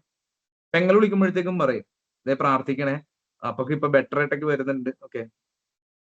പക്ഷെ ഓൾറെഡി ഡോക്ടർ പറഞ്ഞായിരുന്നു, ഇനി കൂടി വന്ന 1 വർഷം ക്രിട്ടിക്കൽ സ്റ്റേജ് ആണ്, രക്ഷപ്പെടാനായിട്ട് സാധ്യതയില്ല. പിന്നെ ഞാൻ അവരുടെ അടുത്ത് പറഞ്ഞൊരു ഒറ്റ കാര്യം ഉണ്ടായിരുന്നുള്ളു, നമ്മുടെ പ്രാർത്ഥനകള് ദൈവം കേൾക്കാതിരിക്കത്തില്ല. ഒരു രീതിയിൽ അല്ലെങ്കിൽ മറ്റൊരു രീതിയിൽ ദൈവം ഉത്തരം തരും എന്നുള്ളത് ഉറപ്പാണ്. ചിലപ്പോ നിങ്ങൾ മാറാൻ വേണ്ടി പ്രാർത്ഥിച്ചിട്ട് മാറിയില്ലെങ്കിൽ ചിലപ്പോൾ സങ്കടമാവും. ഈശോയോട് പ്രാർത്ഥിക്കുക, ചുമ്മാ പ്രാർത്ഥിച്ചാൽ മതി. ഈശോ അപ്പനെ സമർപ്പിച്ചിട്ട് അങ്ങ് പ്രാർത്ഥിക്കും. പക്ഷെ അത് ഭയങ്കര ഒരു അത്ഭുതമായിരുന്നു. കാരണം എന്റെ വീട്ടില് ഞാനില്ല, പക്ഷെ എന്റെ പെങ്ങൾ ഓടി നടക്കുന്ന സമയത്ത് കറക്റ്റ് സമയത്ത് ദൈവം കുറെ മാലാഖമാരെ എത്തിക്കുമായിരുന്നു, ഓരോ മനുഷ്യരെത്തിച്ചു കൊടുക്കുമായിരുന്നു. സാമ്പത്തികമായിട്ട് കുറെ സ്ട്രഗിലൂടെ കടന്നു പോകുന്ന സമയത്ത് അവിടെ കറക്റ്റ് സമയത്ത് ദൈവം ഓരോരുത്തർ എത്തിക്കുമായിരുന്നു. ഹോസ്പിറ്റൽ കേസുകളിൽ പോണ സമയത്ത് അല്ലെങ്കിൽ യാത്രകളിൽ ഇവിടെയൊക്കെ ദൈവം ഇങ്ങനെ ഇടപെടുമായിരുന്നു. എന്റെ അപ്പയ്ക്ക് ഈ വേദന സഹിക്കാനായിട്ട് ഒത്തിരി പറ്റത്തില്ല. അപ്പൊ പുള്ളിക്കാരൻ ഇത്തിരി പേടിയുള്ള മനുഷ്യനാണ്. അപ്പൊ അതുകൊണ്ട് ഞാൻ പ്രാർത്ഥിച്ചൊരു കാര്യം അതായിരുന്നു, ദൈവമേ പെയിൻ ഒന്നും കൊടുക്കരുത്, ഒത്തിരി വേദന കൊടുക്കരുത്. അപ്പന് പെയിൻ ഒന്നും ഉണ്ടായിരുന്നില്ല. അപ്പൊ എന്തുകൊണ്ട് അപ്പച്ചൻ ആ വർഷം തന്നെ ഡിസംബറിൽ അപ്പച്ചൻ മരിച്ചായിരുന്നു. പക്ഷെ ഞാൻ തിരിഞ്ഞു നോക്കുമ്പോഴത്തേക്കും ദൈവം പലയിടങ്ങളിൽ ഇടപെട്ടിട്ടുണ്ട്. ചിലപ്പോ നമ്മുടെ ആ പ്രാർത്ഥനകൾക്ക് ചിലപ്പോൾ കറക്റ്റായിട്ട് ഉത്തരം കിട്ടിയിട്ടുണ്ടാവുന്നില്ല, പക്ഷെ മറ്റൊരു രീതിയിൽ ദൈവം നമ്മളെ കൊണ്ടുപോയിട്ടുണ്ട്. ഈ സംഭവമൊക്കെ കഴിഞ്ഞിരിക്കുമ്പോഴത്തേക്കാണ് പ്രിയപ്പെട്ടവരെ ഞാൻ ഒരു പ്രണയത്തിലാവണത്. ഏഹ് പ്രണയത്തിലാവാന്ന് പറഞ്ഞാൽ ഒരു ആർപ്പി ആയിട്ടുള്ള ഒരു പ്രണയമാണ്. എനിക്ക് സ്പെക്സ് വെച്ച് ഇരിക്കണ കാണാനല്ല. അപ്പൊ ഓൾറെഡി കുറച്ച് കാഴ്ച കുറവുണ്ടായിരുന്നു. ഇതിനിടയിൽ വെച്ചിട്ടാണ് രാത്രി കഴിയുമ്പോഴത്തേക്ക് എനിക്ക് ഭയങ്കര പ്രശ്നമാണ്, നടക്കാൻ ഭയങ്കര പാട്. അതുപോലെ തന്നെ ആൾക്കാരുടെ ഫേസ് ഒക്കെ റെക്കഗ്നൈസ് ചെയ്യാനായിട്ട് ഇത്തിരി പാടുകൾ വന്നു തുടങ്ങി, ഇത്തിരി സ്ട്രഗിൾ എനിക്ക് തോന്നി. അങ്ങനെ അച്ഛന്മാര് പറഞ്ഞു, നീ പോയി ഡോക്ടർ ഒന്ന് കാണിക്കും. ഓക്കെ, ഞാൻ അലോപ്പതിയിൽ കുറെ പേരെ പോയി കാണിച്ചു. ഈ പറയുന്ന ഐ ഫൗണ്ടേഷനും അരവിന്ദും എല്ലായിടത്തും പോയിട്ട് കാണിച്ച്. അവിടെ അവര് ഡയഗ്നോസ് ചെയ്തത് RP എന്ന് പറഞ്ഞിട്ടുള്ള ഈ അസുഖമാണ്, റെറ്റിനിറ്റിസ് പിഗ്മെന്റോസ എന്ന് പറയും. സോ ഇതിന്റെ ഒരു പ്രശ്നം എന്ന് പറഞ്ഞാൽ ഇതിന് പ്രത്യേകിച്ച് ട്രീറ്റ്മെന്റ് ഒന്നും ഇല്ല. അപ്പൊ ട്രീറ്റ്മെന്റ് ഇല്ല. ഇതിപ്പോ UAE പോയാലും UK പോയാലും USA പോയാലും എങ്ങും ഇതിന് ട്രീറ്റ്മെന്റ് ഇല്ല. അപ്പൊ ശരിക്കും പറഞ്ഞാല് എനിക്ക് എന്നെ പറ്റി ഒരു മതിപ്പ് തോന്നി. കാരണം I am beyond medical science ആണല്ലോ, അല്ലെ, ബിയോണ്ട് മെഡിക്കൽ സയൻസ്. അപ്പൊ അത് കാരണം ഇനി ട്രീറ്റ്മെന്റ് ഒന്നും ഇല്ല. അപ്പൊ ഉള്ളതുപോലെയൊക്കെ അങ്ങ് പോവാ. പിന്നെ അവര് പറഞ്ഞു പയ്യെ കാഴ്ച കുറയും. പയ്യെ കാഴ്ച കുറഞ്ഞ് എന്തായി മാറും? ബ്ലൈൻഡ് ആയി മാറും. ഇനി ഭാവിയിൽ നീ ഒരു അന്ധനായിട്ട് മാറും, ബ്ലൈൻഡ് ആയിട്ട് മാറും എന്നവര് പറഞ്ഞു. അപ്പൊ അന്ന് ചെറിയൊരു സങ്കടം ഉണ്ടായിരുന്നു എനിക്ക്. കാരണം ബ്ലൈൻഡ് ആയിട്ട് മാറിയാലൊക്കെ എന്താണ്, സെമിനാരിന്ന് ഓൾറെഡി ഇനിയിപ്പോ പറഞ്ഞു വിട്ടേക്കാം, അല്ലെ, ഈ ഒരു റിസൾട്ടൊക്കെ ചെല്ലുമ്പോഴത്തേക്കും. പക്ഷെ ദൈവം എന്നെ അവിടെ സഹായിച്ചു. എന്റെ അച്ഛന്മാർക്ക് നമ്മളോട് ഇത്തിരി അല്ല, നല്ല സ്നേഹമുള്ളതുകൊണ്ട് അങ്ങനെ പറഞ്ഞു വിട്ടൊന്നുമില്ല. പക്ഷെ ഈ RP കൂടി വരുമായിരുന്നു. ട്രീറ്റ്മെന്റിന് പ്രത്യേകിച്ച് ഫലമൊന്നും ഉണ്ടായിരുന്നില്ല. ഞാൻ ഇടയ്ക്കൊക്കെ പ്രാർത്ഥിക്കുമായിരുന്നിട്ട്. നമ്മൾ ഈ ആരാധനക്കൊക്കെ ഇരിക്കുമ്പോഴത്തേക്ക് നമ്മളിങ്ങനെ സ്പെക്സ് ഒക്കെ വെച്ചിട്ടിരുന്ന് പ്രാർത്ഥിക്കും, ഈശോയെ കാഴ്ച തന്നെ. അതിന്റെ ഇടയ്ക്ക് സ്പെക്സ് ഒക്കെ ഇങ്ങനെ മാറ്റിയിട്ട് നോക്കും. കാഴ്ച വന്നോ? ഇല്ല, സംഭവം വന്നിട്ടില്ല. അതായിരുന്നു എന്റെ LKG വിശ്വാസം. സംഭവം ഇങ്ങനെ പ്രാർത്ഥിക്കാൻ കിട്ടുക, അതായിരുന്നു LKGയിലെ നമ്മുടെ പ്രൈമറി ചെറിയ വിശ്വാസങ്ങളായിരുന്നു. പിന്നെയാണ് നമ്മുടെ വിശ്വാസത്തിന്റെ ഒരു വേറെ ലെവലിലോട്ട് ഞാൻ പോയത്. പിന്നെ ഞാൻ പ്രാർത്ഥിക്കാൻ തുടങ്ങിയത് എന്താണ്, ഇത് കാഴ്ച കിട്ടിയില്ലെങ്കിൽ കുഴപ്പമൊന്നുമില്ല. കാഴ്ച കിട്ടിയില്ലെങ്കിൽ കുഴപ്പമൊന്നുമില്ല, നീ കൂടെ ഉണ്ടായാൽ മതി. സംഭവം പോയിക്കോട്ടെ, പ്രശ്നമൊന്നുമില്ല. നമ്മള് ഹബൂക്ക് പ്രവാചകന്റെ പുസ്തകം 3-ാം അധ്യായം 17-ാം വാക്യത്തിലെ വളരെ രസമുള്ള ഒരു വാക്യമുണ്ട്, വചനമുണ്ട്. അതിങ്ങനെയാണ്: അത്തിവൃക്ഷം പൂത്തില്ലെങ്കിലും, മുന്തിരിയില് ഫലങ്ങളില്ലെങ്കിലും, ആലയില് ആട്ടിൻപറ്റം ഇല്ലാതായാലും, വയലില് ധാന്യങ്ങളില്ലെങ്കിലും ഞാൻ കർത്താവിൽ ആനന്ദിക്കും. എനിക്കൊന്നും കിട്ടിയില്ലെങ്കിൽ ദൈവത്തിൽ ആനന്ദിക്കുന്നു. ഇപ്പൊ നിങ്ങൾ ആലോചിച്ചിരിക്കുക, എന്റെ പണി പോയാലും എന്റെ ജോലി പോയാലും ഞാൻ കർത്താവിൽ ആനന്ദിക്കും. എനിക്ക് കടം വീട്ടാതിരുന്നാലും ഞാൻ ദൈവത്തിൽ ആനന്ദിക്കും. എന്റെ വീട് എനിക്ക് നഷ്ടപ്പെട്ടാലും ഞാൻ ദൈവത്തിൽ ആനന്ദിക്കും. എനിക്ക് ജോലിക്ക് ശമ്പളം കിട്ടാതിരുന്നാലും ഞാൻ ദൈവത്തിൽ ആനന്ദിക്കും. ഇതേ ഒരു കണക്കിനാണ് ഹബൂക്ക് പ്രവാചകൻ പറയണത്. എനിക്ക് ഇതൊന്നും കിട്ടാതിരുന്നാലും ഞാൻ ദൈവത്തിൽ ആനന്ദിക്കും. അല്ലെ, ഇത് ഹാപ്പിനെസ് അല്ല, ഇത് ജോയ് ആണ്. അല്ലെ, ഹാപ്പിനെസ്സും ജോയും തമ്മിലുള്ള വ്യത്യാസം. അല്ലെ, ഇത് ജോയ്ഫുൾ ആയിട്ടുള്ള സംഭവമാണ്. സോ ഞാൻ പിന്നെ എന്റെ പ്രവർത്തനം എങ്ങനെയിട്ട് മാറി, എന്താണ്, കണ്ണുണ്ടെങ്കിലും ഞാൻ ദൈവത്തിൽ ആനന്ദിക്കും, കണ്ണില്ലെങ്കിലും ദൈവത്തിൽ ആനന്ദിക്കും. അപ്പൊ ഇത് സിമ്പിൾ സ്ട്രഗിൾ അല്ലായിരുന്നു കേട്ടാ. സിമ്പിള് നിങ്ങൾ ആലോചിച്ച് നോക്കിയേ, എനിക്ക് രാത്രി ആയി കഴിഞ്ഞാൽ ഉണ്ടല്ല, വണ്ടി എടുക്കാൻ പറ്റത്തില്ല. ഇനിയിപ്പോ നിങ്ങൾ ഈ നിങ്ങളെയൊക്കെ ഞാൻ ഒരു 6 മണിക്ക് ശേഷം കാണുകയാണെങ്കിൽ നിങ്ങൾ അവിടെ പുറത്ത് നിന്നിട്ട് കൈയൊക്കെ പൊക്കി കാണിക്കണാണ്, ഹായ് എന്നൊക്കെ പറഞ്ഞ് കാണിക്കണാണ്. ഞാൻ മൈൻഡ് ചെയ്യാതെ അങ്ങടങ്ങ് പോവും. നിങ്ങൾ വിചാരിക്കും എന്താണ്, അച്ഛന് ഒടുക്കത്തെ ജാട, ഒടുക്കത്തെ ഡിമാൻഡ്, അല്ലെ. ഇപ്പൊ ഇങ്ങനെ സംഭവിച്ചിട്ടുണ്ട്. ഞാൻ ഈ പാരീഷിലൊക്കെ പോയി മിനിസ്ട്രിക്ക് ഞങ്ങൾ പഠിക്കുന്ന സമയത്ത് പോകും. അപ്പൊ ഞാൻ ആദ്യം ഇതൊന്നും പറയാറില്ല. കാരണം എന്ന് പറഞ്ഞാല് പിന്നെ അവർക്ക് ഭയങ്കര സഹതാപമായി. അയ്യോ പാവ അച്ഛൻ. അപ്പൊ എനിക്ക് അതിനോട് താല്പര്യമില്ല. അപ്പൊ അതുകൊണ്ട് ഞാനത് പറയാറില്ല. ക്ലാസ് എടുക്കുന്ന പിള്ളേരോട് ഞാൻ പറയും, ഇങ്ങനെ എനിക്ക് പ്രശ്നമുണ്ട്. കാരണം ആ പിള്ളേർക്ക് അല്ലെങ്കിൽ മനസ്സിലാവില്ല. അപ്പൊ ഇതെല്ലാം കഴിഞ്ഞ് പാരീഷിൽ നമ്മൾ പോകുന്ന ദിവസം ഉണ്ടല്ലോ, ഒരു താങ്ക്സ് പറച്ചിലുണ്ടല്ലോ, നന്ദി. അപ്പൊ ആ സമയത്ത് ഞാനങ്ങ് പറയും, പ്രിയപ്പെട്ടവരെ, ഇങ്ങനെ ഒരു വർഷം ഇവിടെ ഉണ്ടായിരുന്നു. ഞാനിങ്ങനെ നിങ്ങൾ പോണ സമയത്ത് ബസ് സ്റ്റോപ്പിലൂടെ വെച്ച് നിങ്ങൾ മൈൻഡ് ചെയ്ത് പോയിട്ടുണ്ടാവും. പിന്നെ ഈ പാരീഷിൽ നമ്മൾ ഈ ഉത്സവം പെരുന്നാൾ നടക്കുന്നത് രാത്രിയാണല്ലോ. അപ്പൊ ഈ രാത്രി നടക്കുന്ന സമയത്ത് നമ്മള് ചുറ്റിനും നമ്മളിങ്ങനെ നടക്കും, കൈ വീശിയൊക്കെ അങ്ങോട്ട് നടക്കും. അവിടെ വരാന്തയിലും അവിടേക്ക് നിന്നിട്ട് ഇവര് കൈയും ഇതൊക്കെ പൊക്കി കാണിക്കും, നമ്മൾ മൈൻഡ് ചെയ്യില്ല, കൂടെയുള്ളവർ അവരെ കളിയാക്കും. അപ്പൊ ഇങ്ങനെയൊക്കെ നടന്നുകൊണ്ടിരിക്കുന്നതാണ്. അപ്പൊ ഞാൻ പറഞ്ഞു, ഇതാണ് സംഭവം, ഞാൻ നിങ്ങളെ കണ്ടിട്ടില്ല, കണ്ടാലേ മൈൻഡ് ചെയ്യാൻ പറ്റുള്ളൂ. അപ്പൊ അതുകൊണ്ട് കണ്ടിട്ടില്ല കേട്ടാ, അങ്ങനെ ആരെങ്കിലും തെറ്റിദ്ധരിച്ചിട്ടുണ്ടെങ്കിൽ ക്ഷമിക്കണം എന്നൊക്കെ പറഞ്ഞിട്ട് ഞാൻ ഇറങ്ങുമ്പോ ഉണ്ടല്ല, സങ്കീർത്തിന്റെ അവിടെ നിന്ന് ഇറങ്ങുമ്പോൾ കുർബാന കഴിഞ്ഞ് കഴിയുമ്പോഴത്തേക്ക് പിന്നെ അവിടെ ഒരു വൻ ജനാവലിയാണ്. നമ്മൾ മറ്റേ ചങ്കോട് ചങ്ക് ചേർത്ത് വെച്ച ചേട്ടന്മാരൊക്കെ വന്നിട്ട് കെട്ടിപ്പിടിച്ചിട്ട് അച്ഛ ഞാൻ വിചാരിച്ച് അച്ഛന് ഭയങ്കര ജാടയെന്ന്, അച്ഛന് ഭയങ്കര ഡിമാൻഡാന്ന്, ഇപ്പൊ കൊള്ളാം സെറ്റ് എന്നൊക്കെ പറഞ്ഞ് ഞാൻ പിന്നെ അവരെ ആശ്വസിപ്പിച്ചിട്ട് അങ്ങ് പോരും. അപ്പൊ ഇങ്ങനെ ചില തെറ്റുകാരണങ്ങളും ഉണ്ടാവും. ഇതൊക്കെ ഞാൻ വളരെ തമാശയുടെ രീതി പറയുമ്പോഴത്തേക്കും ഞാനിതിനെ അത്ര രീതിയിൽ കാണുന്നുള്ളൂ എന്നുള്ളതുകൊണ്ടാണ്. പക്ഷെ ശരിക്കും ഒന്ന് ആലോചിക്കുക, നിങ്ങളെ അറിയാവുന്ന നിങ്ങളുടെ ഏറ്റവും ബെസ്റ്റ് ആയിട്ടുള്ള ബെസ്റ്റ് ഫ്രണ്ട് അല്ലെങ്കിൽ നിങ്ങൾ ഒത്തിരി സ്നേഹിക്കുന്ന ഒരാൾ നിങ്ങളുടെ ഓപ്പോസിറ്റ് വരുമ്പോ അവരെ മൈൻഡ് ചെയ്യുന്നില്ല, അവരെ റെക്കഗ്നൈസ് ചെയ്യുന്നില്ല, അവര് ആ വഴി പോകുമ്പോഴത്തേക്ക് അവർ അനുഭവിക്കുന്ന ഒരു സങ്കടം എന്ന് പറഞ്ഞാല് വേറെ ലെവലാണ്. അത് നമ്മുടെ കാര്യം അറിയാതിരിക്കുമ്പോഴത്തേക്കും ഇനി ഇങ്ങനെയൊക്കെ പോയിക്കൊണ്ടിരിക്കുന്നതാണ്. ഇതിനിടയിൽ സ്റ്റഡീസിന്റെ ഇടയിൽ പ്രശ്നങ്ങൾ വന്ന് നമുക്ക് ഞാൻ ഫ്ലഡ് ലൈറ്റിലിട്ട് നമ്മള് ടൂർണമെന്റ് നടത്തുമല്ലോ, ഫ്ലഡ് ലൈറ്റ് ഒക്കെ വെച്ചിട്ട് ഫുള്ള് അല്ലെ, അതുപോലെ ആയിരുന്നു എന്റെ റൂം ഫുള്ള് നമ്മൾ കസ്റ്റമൈസ് ചെയ്തിട്ട് സെറ്റപ്പ് ആയിരുന്നു. അപ്പോ അങ്ങനെ പോകുന്നു. അപ്പൊ ഒരിക്കലും ഇതുപോലെ ഞങ്ങളിങ്ങനെ പ്രാർത്ഥിക്കാൻ വേണ്ടി പോയി. അപ്പൊ ഇങ്ങനെ കയ്യിൽ ഇങ്ങനെ തല വെച്ച് പ്രാർത്ഥിക്കുന്ന സമയത്ത് ഒരമ്മച്ചി അപ്പാപ്പന്റെ കൈ പിടിച്ചിട്ട് തന്നെയാണ്. അപ്പൊ വന്നിട്ട് അപ്പൊ ഞാൻ അന്ന് എന്റെ പ്രസംഗമൊക്കെ പറഞ്ഞ് ഞാൻ ഇത് തന്നെയായിരുന്നു, ഇത് വെച്ചുകൊണ്ട് തന്നെയായിരുന്നു എങ്ങനെ ദൈവം എന്നെ കൊണ്ടുപോകുന്നുള്ള സെറ്റപ്പ് അതങ്ങനെ വെച്ചിട്ട് തന്നെയാ പറഞ്ഞത്. അപ്പൊ ഈ അമ്മച്ചിയുടെ കൈ പിടിച്ചിട്ടുണ്ട്. അപ്പൊ അമ്മച്ചി വന്നിട്ട് എൻ്റെ അടുത്ത് പറയാം, കൈ വെച്ചൊന്ന് പ്രാർത്ഥിക്കണോട്ടാ. അദ്ദേഹം പറഞ്ഞു ഓക്കെ ഞാൻ പ്രാർത്ഥിക്കാൻ പറ്റി. അപ്പഴത്തേക്കും ഞാൻ ചോദിച്ചു എന്താണ് എന്തിനു വേണ്ടിയിട്ട് പ്രാർത്ഥിക്കണ്ടേ? എനിക്ക് അച്ഛന്റെ അതേ അസുഖമാണ്. അപ്പൊ RP തന്നെയാണ്. ഓക്കെ ശരി. അച്ഛൻ എനിക്കിപ്പോ കണ്ണില് ചെറിയൊരു വെട്ടമുണ്ട്, ആ വെട്ടം പോകരുത്, അതിനു വേണ്ടിയിട്ട് പ്രാർത്ഥിച്ചാൽ മതി. നിങ്ങൾ എന്റെ അവസ്ഥ ഒന്ന് ആലോചിക്കുക അല്ലെ, എന്റെ ഫ്യൂച്ചർ ഞാൻ മുമ്പിൽ കാണുന്നതാണ്. അമ്മച്ചി വന്നിട്ട് പറയണത് കണ്ണ് ഫുള്ളും പോയി, ഇനിയിപ്പോ എന്താ നമ്മൾ ഈ ലൈറ്റ് ഇട്ടിട്ട് കണ്ണടക്കുമ്പോഴത്തേക്ക് നമുക്കറിയാലോ അവിടെ എന്തൊരു വെട്ടമുണ്ട് അല്ലെ, ഇരുട്ടുള്ള റൂമിൽ കയറി നമ്മൾ കണ്ണടക്കുമ്പോൾ നമുക്കറിയാം. അപ്പൊ അങ്ങനെ ഒരു കുഞ്ഞു വെട്ടം ഉണ്ട് അമ്മച്ചിക്ക്, ആ വെട്ടം പോവാതിരിക്കാൻ വേണ്ടിയിട്ടാ ഞാൻ വളരെ ആത്മാർത്ഥമായിട്ട് പ്രാർത്ഥിച്ച്. കാരണം നമ്മൾ ഭാവിയിൽ നമ്മൾ അനുഭവിക്കാൻ പോകുന്നത് ഇതൊക്കെ തന്നെയാണല്ലോ. അപ്പൊ ഞാൻ നോക്കി, പിന്നെ ഞാൻ RP പേഷ്യൻസിനെ എല്ലാവരും കണ്ട് കുറെ പേരെ കണ്ടപ്പോഴത്തേക്ക് എനിക്ക് മനസ്സിലായത് ഇവരെയൊക്കെ നോക്കുമ്പോഴത്തേക്ക് ഞാൻ സോഫാർ ബെറ്റർ ആണ്. കാരണം എന്റെ പ്രായത്തിലുള്ള ചെക്കന്മാര് അവന് പകല് പോലും നടക്കാൻ ഭയങ്കര ബുദ്ധിമുട്ടാണ്. സോ ഞാൻ പറഞ്ഞു വന്നത് എന്താ പറയാ, എന്നോട് മറ്റേ സഹതാപം തോന്നാൻ അല്ലെങ്കിൽ എന്താണ് അയ്യോ അച്ഛോ പാവം അത് തോന്നാൻ വേണ്ടിയിട്ടല്ല ഞാൻ പറഞ്ഞ. ഇതിലൂടെ പോകുമ്പോ നമുക്ക് കുറെ പ്രശ്നങ്ങളുണ്ട്, സിമ്പിൾ അല്ല. ഞാൻ കുർബാനയിലാണ്, ഞാൻ ആദ്യത്തെ ദിവസം മാത്രമേ കുർബാന തക്സയിൽ നോക്കി ചെല്ലിട്ടുള്ളൂ, ആ ബുക്കിൽ നോക്കി ചെല്ലിട്ടുള്ളൂ. എനിക്ക് വായിക്കാൻ ബുദ്ധിമുട്ടാണ്, ഞാൻ ടാബാണ് യൂസ് ചെയ്യണത് ഫുള്ളും. അപ്പൊ ഞാൻ ഒരു 1/2 മണിക്കൂർ 3/4 മണിക്കൂർ നേരത്തെ പള്ളിയിൽ പോകും, ഏത് പള്ളിയിലാണെങ്കിലും. സ്റ്റെപ്പൊക്കെ നോക്കണമല്ലോ, കറക്റ്റ് സ്റ്റെപ്പ് നോക്കണം, അത് എണ്ണി തിട്ടപ്പെടുത്തണം.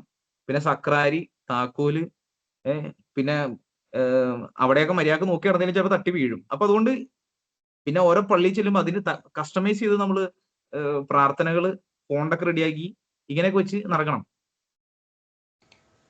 അപ്പോ ഇതിലൂടെയൊക്കെ കടന്നു പോകുമ്പോഴും എനിക്കൊരൊറ്റ കോൺഫിഡൻസ് ആണ്, ഒരൊറ്റ കോൺഫിഡൻസ് ഉള്ളൂ. ഇപ്പോഴും കാഴ്ച കുറഞ്ഞുകൊണ്ടൊക്കെ തന്നെ ഇരിക്കണത് കേട്ടാ, കാഴ്ചക്ക് അങ്ങനെ വലിയ ബെറ്റർമെന്റ് ഒന്നും ഇല്ല, കുറഞ്ഞുകൊണ്ടൊക്കെ തന്നെ ഇരിക്കണത്. ഞാനും അതൊക്കെ തന്നെ പ്രതീക്ഷിക്കണത്. ഭാവിയിൽ ഒരു ബ്ലൈൻഡ് ആയി പോയാലും നമുക്ക് വിഷയമൊന്നുമില്ല, അതൊക്കെയാണ് സംഭവിക്കേണ്ടത്.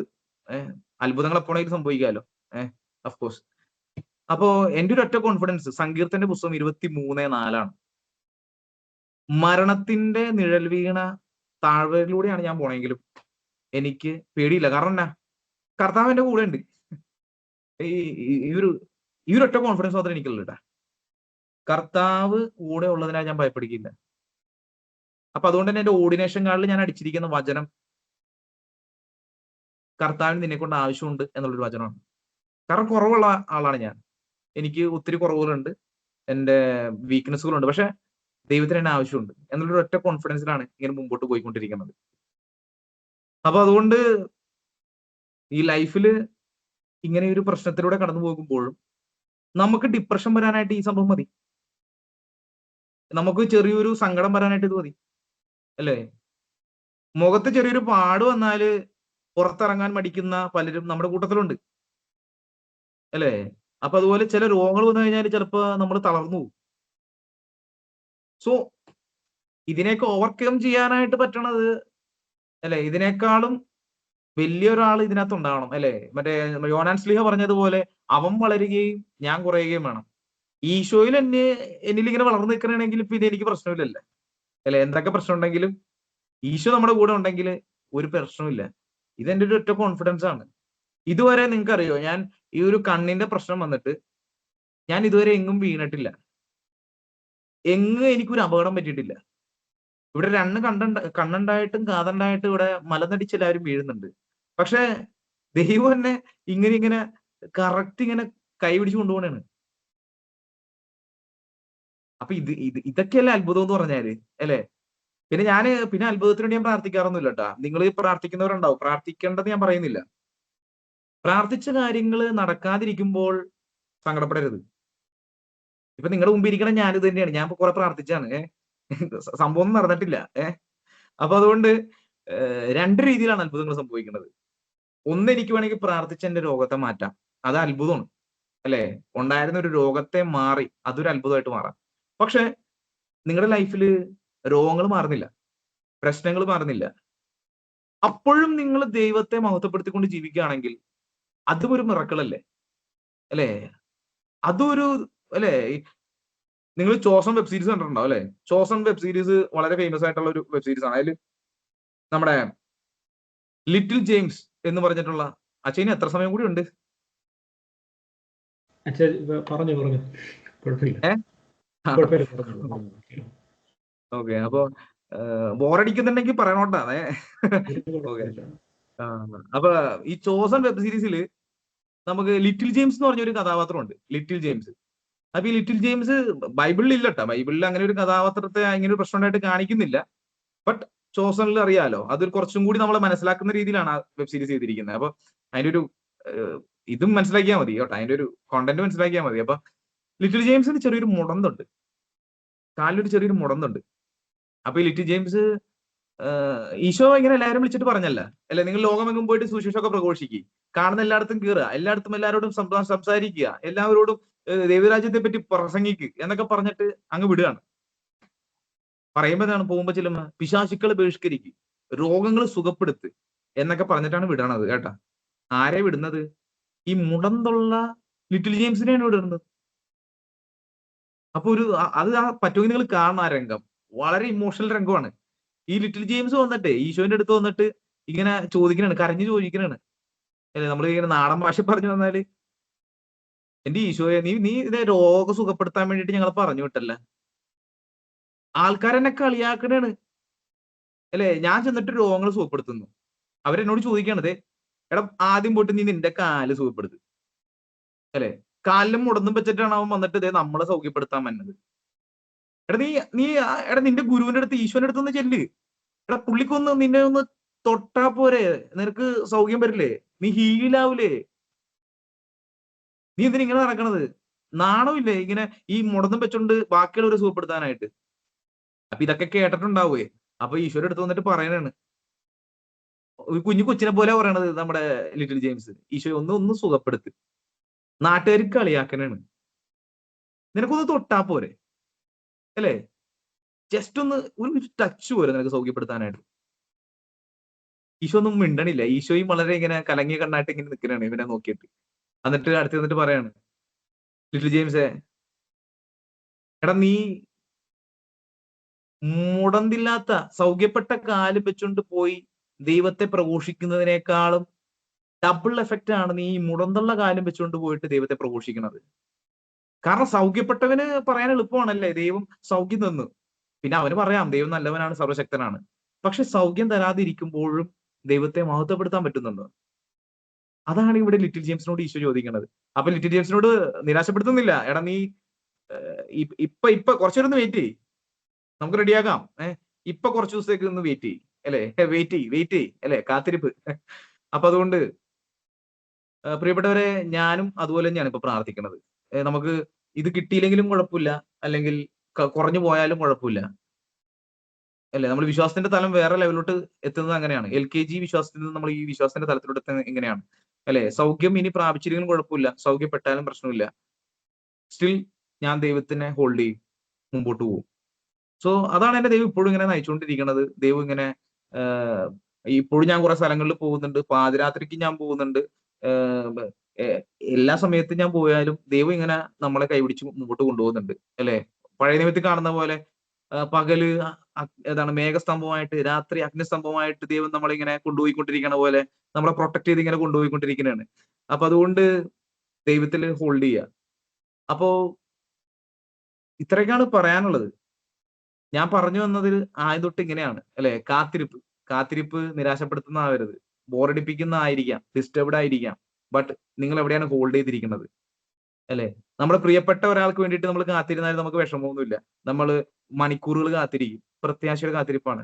ഒരു ട്രെയിൻ യാത്രക്കിടയിൽ ഇടയ്ക്ക് വെച്ചിട്ട് ട്രെയിൻ ഡിലേ ആയി. ആ സമയത്ത് കുറെ പേര് അവിടെ കിടന്ന് പിറുപിറുത്തോണ്ടിരിക്കുന്നതാണ്. ഈ ഇന്ത്യൻ റെയിൽവേ എപ്പോഴും ഇങ്ങനെയാണ്. എപ്പോഴും ഇങ്ങനെ എപ്പോഴും ഏത് സമയത്താണ് ഇവന്മാര് മര്യാദക്ക് എത്തിയിട്ടുള്ളത് അല്ലെ? കുറ്റം പറഞ്ഞുകൊണ്ടിരിക്കുകയാണ്. ഭയങ്കര ഇറിറ്റേറ്റഡ് ആണ് അവര്. കുറച്ചു പേര് അവിടെ ഫോൺ വിളിച്ചുകൊണ്ടിരിക്കുന്നതാണ്, അവിടെയും ഇതുപോലെ പറഞ്ഞുകൊണ്ടിരിക്കുന്നതാണ്. ഇനിയിപ്പോ സമയം എത്തൂല, അവിടെ എത്തില്ല, എന്താണ്. കുറച്ചു പേര് ഹെഡ്സെറ്റ് ഒക്കെ വെച്ച് പാട്ട് കേട്ടുകൊണ്ടിരിക്കുകയാണ്. കുറച്ചു പേര് പുതിയ കമ്പനിക്കാരെ കിട്ടി, അവരൊക്കെ ഇട്ട് ചീട്ടൊക്കെ കളിച്ച് അവിടെ അന്താക്ഷരിയൊക്കെ കളിച്ചുകൊണ്ടിരിക്കുന്നതാണ്. ഈ എല്ലാ ടീംസും ഒരേ സമയത്താണ് ട്രെയിൻ സ്റ്റേഷനിൽ എത്തണത്. ഈ പെറുപിറുത്തോണ്ടിരുന്നവര് ഇറിറ്റേറ്റഡ് ആയിട്ട്, ഡിസ്റ്റർബ്ഡ് ആയിട്ട് അവർ അവിടെ നിന്ന് ഇറങ്ങുന്നു. അവിടെ പാട്ടുപാടി ഇരുന്നവര്, കൂട്ടുകാരോടൊത്ത് സംസാരിച്ചിരുന്നവര് വളരെ പ്ലസന്റ് ആയിട്ട് അവിടെ നിന്ന് ഇറങ്ങിപ്പോകുന്നു. രണ്ടുപേരും ഈ ഡിലേ ആയിട്ടുള്ള ട്രെയിനിൽ ഉണ്ടായിരുന്നു. കുറച്ചുപേര് ആ കാത്തിരിപ്പില് വളരെ പ്രത്യാശയോടെ ഇരുന്ന് പ്ലസന്റ് ആയിട്ട് ഇരുന്ന് അവര് വളരെ പ്ലസന്റ് ആയിട്ട് പോയി. അപ്പൊ നിങ്ങളുടെ കാത്തിരിപ്പുകൾ ഇങ്ങനെ പ്രശ്നമാകുമ്പോഴത്തേക്കും Saint Joseph, sleeping saint Saint Joseph അല്ലെ, എങ്ങനെയാണ് ഇങ്ങനെ ഉറങ്ങാൻ പറ്റണത്? ദൈവം ഈ അൺസർട്ടനിറ്റീസ് ഉണ്ടായാലും ഇതിന്റെ പുറകിൽ കൂടെ എന്റെ ദൈവം ഉണ്ടെന്നുള്ള ഒരു ഒറ്റ കോൺഫിഡൻസ് ആണ്. അതിന്റെ ഇടയിലാണ് പറഞ്ഞു നമ്മളെ മറ്റേ പുറകിലു അല്ലെ, ഭാരങ്ങൾ ഇറക്കി വെക്കാനുള്ള സ്ഥലം. ചിലപ്പോ ഭാരമൊന്നും പോകൂലട്ടാ നിങ്ങളുടെ ലൈഫിൽ. ചിലപ്പോ പോയില്ലെങ്കിൽ അതാണ് പറഞ്ഞേ, നിരാശപ്പെടരുത്. ദൈവം ചിലപ്പോ ഭാരം ചിലപ്പോ മാറ്റിക്കളയും, ഇല്ലെങ്കിൽ ചിലപ്പോ നല്ല നട്ടല് വരും കേട്ടോ. അപ്പൊ ഈ പ്രാർത്ഥന വേണമെങ്കിൽ പിടിച്ചോ. ഭാരം മാറ്റിയില്ലെങ്കിൽ നല്ല നട്ടല് തന്നെ എന്നുള്ള പ്രാർത്ഥന പ്രാർത്ഥിച്ചോ കേട്ടോ. അപ്പോ ഈ പറഞ്ഞ പോലെ എന്റെ ലൈഫിലും വരുമ്പോഴത്തേക്കും ഇതാണ്, ഈ ദൈവത്തെ ഇങ്ങനെ ഹോൾഡ് ചെയ്യാണ്. നമുക്കിപ്പോ പ്രശ്നങ്ങൾ വന്നാലും അപ്പോ മരണത്തിന്റെ നിഴലിലെ താഴ്വരയിലൂടെ പോയാലും കർത്താവ് കൂടെ എന്നുള്ളൊരു ഒറ്റ കോൺഫിഡൻസ്. ഇനി ലാസ്റ്റ് ഒരു സാധനം കൂടി പറയാണ്, ഇനി അധികം ബോറടിപ്പിക്കില്ല. ഇനി ലാസ്റ്റ് സംഭവത്രേ ഉള്ളൂ. പരിശുദ്ധാത്മാവ് എന്നുള്ളത് ആരാണ്? നമ്മുടെ ഒരു ഹെൽപ്പറാണ്, സഹായകനാണ്. മാധവിക്കുട്ടിയുടെ കോലാട് എന്ന് പറഞ്ഞിട്ടുള്ള ഒരു ചെറുകഥയുണ്ട്. ഈ ചെറുകഥയിൽ ഒരു അമ്മേനെയാണ് കാണിക്കുന്നത്. ഈ അമ്മ വളരെ എന്താണ് പിള്ളേർക്ക് വേണ്ടി ഓടിക്കൊണ്ടിരിക്കുന്നതാണ്. ഇതിനിടയിൽ വെച്ചിട്ട് അമ്മ എന്താണ് ഒരു ഡ്രാമ കാണാൻ വേണ്ടിയിട്ട് പോണ സമയത്ത് കൊച്ചു പറയാണ്, വേണ്ട വരണ്ട, അമ്മേനെ കാണാൻ വലിയ ഭംഗിയൊന്നുമില്ല. അമ്മ ഈ പിള്ളേർക്ക് വേണ്ടിയിട്ടാണ് ഓടി നടന്നത്. അവസാനത്തെ സീനാണ് വളരെ സൂപ്പർ. അവസാനം വളരെ മഞ്ഞപ്പിത്തമൊക്കെ ബാധിച്ചിട്ട് അമ്മേനെ ഹോസ്പിറ്റലിൽ കൊണ്ടുപോയിക്കൊണ്ടിരിക്കുന്നതാണ്. അതിനിടയിൽ വെച്ചിട്ട് അമ്മ പെട്ടെന്ന് ബോധം വന്നപ്പോഴത്തേക്കും എഴുന്നേറ്റ് ചോദിക്കുകയാണ്, അടുപ്പത്തിരിക്കണ പരിപ്പ് കരിഞ്ഞോ? അടുപ്പത്തിരിക്കണ പരിപ്പ് കരിഞ്ഞോ? കൂടെ ഉണ്ടായിരുന്ന ഭർത്താവിന്റെ കണ്ണ് നിറഞ്ഞു. കാരണം മരണത്തിന്റെ വക്കിൽ നിൽക്കണ ആ സ്ത്രീ ചോദിക്കണത് അടുപ്പത്തുള്ള പരിപ്പിനെ പറ്റിയാണ്, തന്റെ മക്കൾക്കുള്ള ഭക്ഷണത്തെ പറ്റിയാണ്, തന്റെ ഭർത്താവിനെ പറ്റിയാണ്, മക്കളെ പറ്റിയാണ്. അപ്പൊ അതുകൊണ്ട് ഈശോ മരിക്കണ സമയത്ത് ഈശോയ്ക്ക് ഇതുപോലെ തന്റെ മക്കളെ പറ്റി ഓർമ്മയുണ്ട്. താൻ ഇവിടുന്ന് പോയി കഴിഞ്ഞാലും ഈ പിള്ളേരെ നോക്കാനായിട്ട് ഒരാൾ വേണമല്ലോ അല്ലെ? അപ്പോ അങ്ങനെ ഒരാള് നമുക്ക് അയച്ചു തന്നിരിക്കുകയാണ് നമ്മുടെ സഹായകനായിട്ട് പരിശുദ്ധാത്മാവിനെ. അപ്പോ നമ്മുടെ പ്രശ്നങ്ങളുടെ പ്രതിസന്ധിയിലൂടെ കടന്നു പോകുമ്പോഴത്തേക്കും ഈ പരിശുദ്ധാത്മാവോട് നമ്മൾ അധികം പ്രാർത്ഥിക്കാറില്ല. നമുക്ക് ഒരു ഡിസ്റ്റന്റ് റിലേഷൻഷിപ്പാണ് അല്ലെ?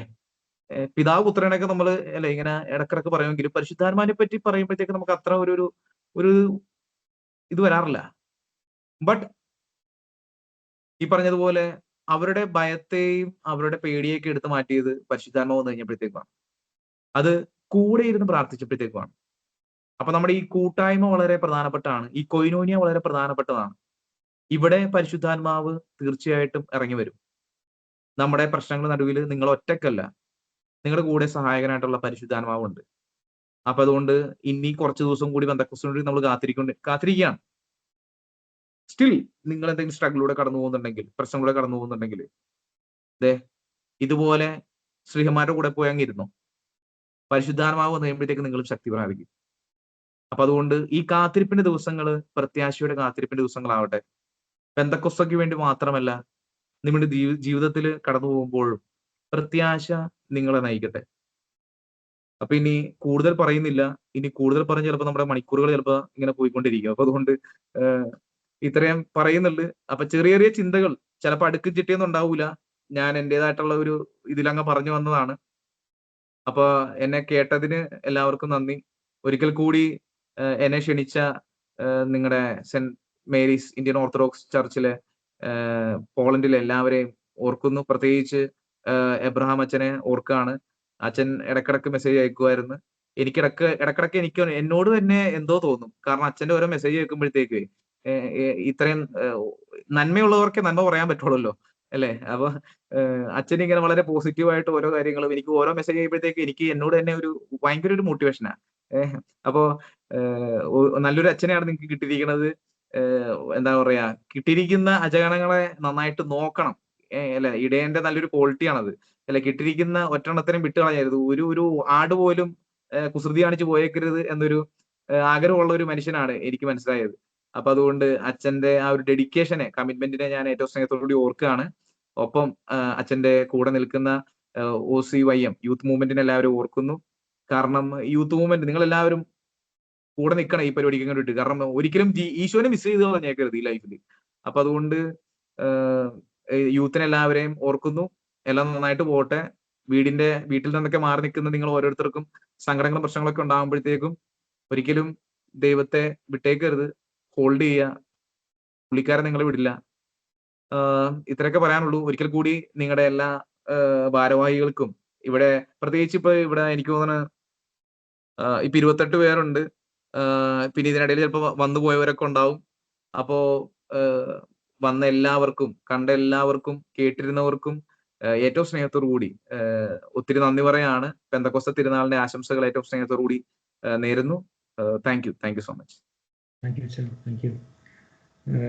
നമ്മൾ ഇത്രയും നേരവും ഒറ്റ ഹൃദയവും ഒറ്റ ആത്മാവിലും ആയിട്ട് ഒരൊറ്റ പ്ലാറ്റ്ഫോമിൽ അച്ഛനെ കേട്ടിരിക്കുകയായിരുന്നു. ഇതിനിടയ്ക്ക് എനിക്ക് പേഴ്സണലി 1-2 പേര് എനിക്ക് മെസ്സേജ് അയച്ചു, അച്ഛാ കേക്ക് ചോദിന് നേരെ കേൾക്കുന്നു.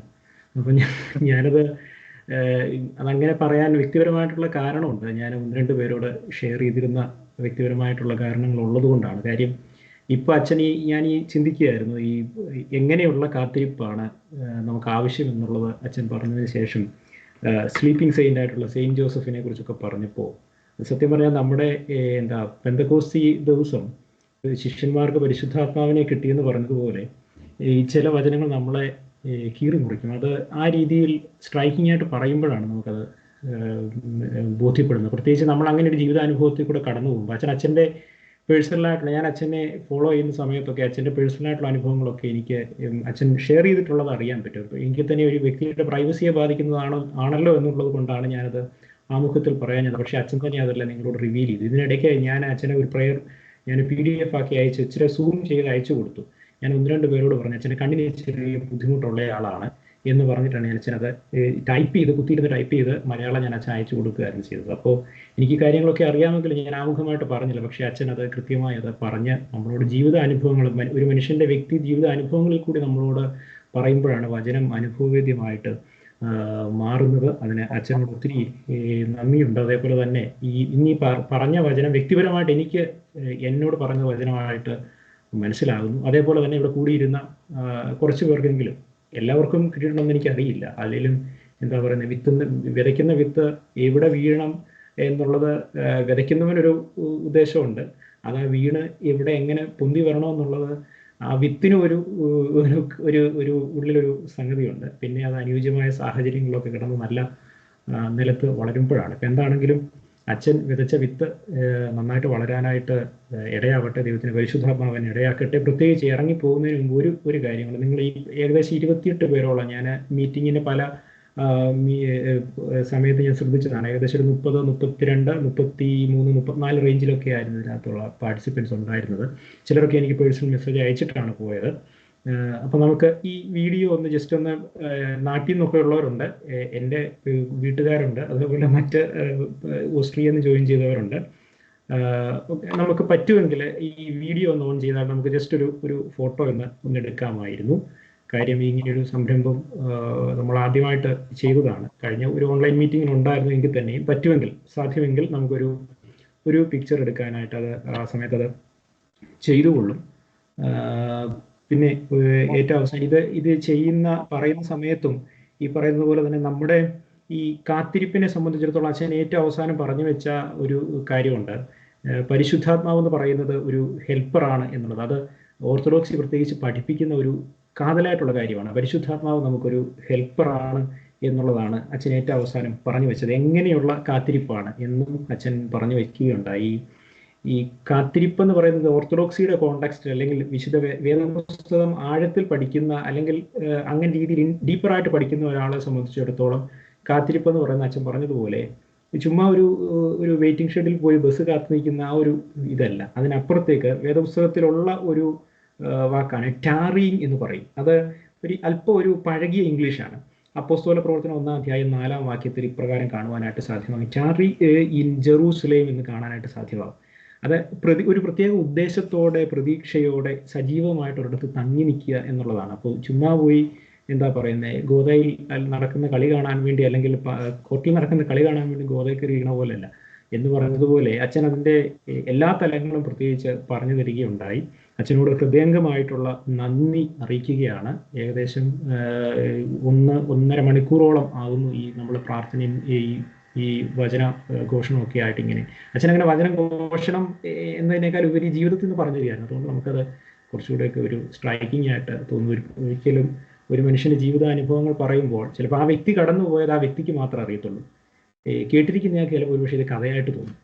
ജീവിതാനുഭവങ്ങളിൽ കൂടെ പോകുമ്പോഴാണ് ഓരോരുത്തർക്കും ഓരോ അനുഭവം വരുമ്പോഴാണത് എങ്ങനെയാണ്. പക്ഷെ എന്നിരുന്നാൽ തന്നെയും ശക്തമായിട്ട് ഈശോയെ പ്രണയിച്ച് കൂടെ നിൽക്കുന്ന അച്ഛനോട് ഒത്തിരിയധികം സ്നേഹമുണ്ട്. ഇപ്പോൾ മനസ്സിലായി എന്തിനാണ് ചക്കര നീ അച്ഛൻപട്ടത്തിന് പോയത് എന്ന് ആരെങ്കിലും അച്ഛനോട് ചോദിച്ചാൽ അച്ഛന് കൃത്യമായിട്ടൊരു ആൻസർ ഉണ്ട് എന്നും മനസ്സിലായി. അതുകൊണ്ട് അച്ഛന്മാരെ ഇപ്പോൾ കളിയാക്കാൻ പണ്ടായിരുന്നെങ്കിൽ എന്താ പറയുന്നത്, ഈ പ്രത്യേക സ്ലാങ് ഉപയോഗിച്ച് പറയുമായിരുന്നു. ഇപ്പം ചോദിക്കുന്നത് എന്തിനാണ് ചക്കര അച്ഛൻപട്ടത്തിന് പോയെന്ന് ചോദിക്കണേ. അപ്പോൾ എന്താണേലും അതനുസരിച്ച് നല്ല ആൻസർ ഉണ്ട് അച്ഛന്. അത് ഞങ്ങൾക്ക് മനസ്സിലായി. ഒത്തിരി സന്തോഷം അച്ഛാ. ഞങ്ങളുടെ ഈ സെയിൻറ്റ് മേരീസ് ഇന്ത്യൻ ഓർത്തഡോക്സ് കോൺഗ്രിഗേഷൻ്റെ പേരിൽ ഇവിടെ കൂടിയിരിക്കുന്ന എല്ലാവരുടെയും പേരിൽ ലാത്വിയ എന്നുള്ളവരുണ്ട്, ഓസ്ട്രിയയിൽ നിന്ന് ജോയിൻ ചെയ്തവരുണ്ട്, നാട്ടിൽ നിന്ന് ഇപ്പോഴും രാത്രിയിൽ ഈ വചനം കേട്ടുകൊണ്ടിരിക്കുന്ന ആളുകളുണ്ട്. ഒത്തിരി സന്തോഷം ഈ പ്രാർത്ഥനാ കൂട്ടായ്മയിൽ വന്ന് പങ്കെടുത്തതിൽ. നമുക്ക് ഒരു വാക്ക് നന്ദി പറയാനായിട്ട് OCYM-ന്റെ ഇന്റേണൽ ഓഡിറ്റർ ആയിരിക്കുന്ന സ്നേഹിക്കപ്പെട്ട ജെഫിയെ സ്വാഗതം ചെയ്യുന്നു. ദൈവനാമത്തിന് മഹത്വം ഉണ്ടാകട്ടെ. എന്നിൽ അർപ്പിച്ചിരിക്കുന്ന ദൗത്യം എന്ന് പറയുന്നത് കൊയിനോന് 2026 ഓൺലൈൻ പ്രയർ മീറ്റിംഗ് നന്ദി പറയുക എന്നുള്ളതാണ്. ആദ്യമായി ഇങ്ങനെ ഒരു ഓൺലൈൻ പ്രയർ മീറ്റിംഗ് സംഘടിപ്പിച്ച സെന്റ് മേരീസ് IOC വികാരി ബഹുമാനപ്പെട്ട എബ്രഹാം ജോൺ അച്ഛനുള്ള നന്ദി അർപ്പിച്ചുകൊള്ളുന്നു. ഹൃദ്യവും ലളിതവുമായ ഭാഷയിൽ ഈ സായാഹ്ന വേളയിൽ വചനം ശുശ്രൂഷിച്ച ബഹുമാനപ്പെട്ട റവറൽ ഫാദർ ദേവസി തയ്യൽ അച്ഛനോടുള്ള ഹൃദയംഗമായ നന്ദിയും കടപ്പാടും saint Mary's IOC Poland OCYM യൂണിറ്റിന്റെ പേരിലും എന്റെ പേരിലും അർപ്പിച്ചുകൊള്ളുന്നു. ഇതുപോലുള്ള പ്രയർ മീറ്റിങ്ങുകൾ നമ്മുടെ ആത്മീയ വളർച്ചയ്ക്കും ആധ്യാത്മിക കൂട്ടായ്മയ്ക്കും കൂടുതൽ ശക്തി പകരാൻ സർവേശ്വരൻ നമ്മളെ സഹായിക്കട്ടെ. ഈ മീറ്റിംഗിൽ സ്വാഗതം അർപ്പിച്ച OCYM ഹോസ്പിറ്റാലിറ്റി ഹെഡ് മിസ്റ്റർ വിനീതിനോടുള്ള നന്ദി എന്റെ പേരിലും OCYM-ന്റെ പേരിലും അറിയിച്ചുകൊള്ളുന്നു. പ്രാർത്ഥനാപൂർവ്വം ഈ ഓൺലൈൻ മീറ്റിംഗിൽ സംബന്ധിച്ച് എല്ലാവരോടുമുള്ള നന്ദിയും സ്നേഹവും ഒറ്റ വാക്കിൽ ഞാൻ പ്രകാശിപ്പിച്ചുകൊള്ളുന്നു. സർവശക്തനായ ദൈവം നമ്മളെ എല്ലാവരും അനുഗ്രഹിക്കട്ടെ. Thank you. നന്ദി പറഞ്ഞ പ്രിയപ്പെട്ട ജെഫിക്കും സ്വാഗതം പറഞ്ഞ വിനീതിനും പ്രത്യേകമായിരിക്കുന്ന അഭിനന്ദനവും നന്ദിയും പ്രത്യേകമായിട്ട് സമൂഹത്തിന്റെ പേരിൽ അറിയിക്കുന്നു. നമുക്ക് ബെനഡിക്ഷൻ പ്രാർത്ഥന. ശുദ്ധമുള്ള പിതാവേ, ശുദ്ധമുള്ള നിന്റെ തിരുനാമത്താൽ ഞങ്ങളെ കാത്തുകൊള്ളണമേ. രക്ഷിതാവായ പുത്ര, ജയമുള്ളതിന്റെ കുരിശാൽ ഞങ്ങളെ മറച്ചുകൊള്ളണമേ. വിശുദ്ധ റൂഹ വിശുദ്ധവാസത്തിന് ഭവനങ്ങളായി ഞങ്ങളെ ക്ഷമിക്കണം. ദൈവമായ കർത്താവേ, നേരമൊക്കെയിലും എല്ലാ സമയത്തിലും നിന്റെ ദൈവത്വത്തിന്റെ തിരുന്ന് ഞങ്ങളെ മറച്ചുകൊള്ളണമേ. ആമീൻ. പിതാവാം ദൈവത്തിന്റെ സ്നേഹവും ഏകജാതന പുത്രന്റെ കൃപയും ആശ്വസിപ്പിക്കുകയും പരിപൂർത്തീകരിക്കുകയും ആലോചന പറഞ്ഞു തരികയും ചെയ്യുന്ന പരിശുദ്ധാത്മാവിന്റെ സംബന്ധവും സഹവാസവും ദൈവമേ, ഞങ്ങളൊന്ന് കേട്ട വചനങ്ങളോടുകൂടിയും ഈ കൂട്ടായ്മയിലായിരുന്ന എല്ലാ പ്രിയപ്പെട്ടവരോടുകൂടിയും ഞങ്ങളുടെ ഓരോരുത്തരുടെ വ്യക്തിപരമായ ജീവിത നിയോഗങ്ങളോടുകൂടിയും ഇപ്പോഴും എന്നാളും എന്നേക്കും ഉണ്ടായിരിക്കുമാറാകട്ടെ. നന്ദി. ഒരിക്കൽ കൂടി എല്ലാവരോടും നന്ദി അറിയിക്കുന്നു, പ്രത്യേകിച്ച് പ്രിയപ്പെട്ട അച്ഛനോട്. Thank you. നമുക്ക് പിന്നീട് കാണാം. Thank you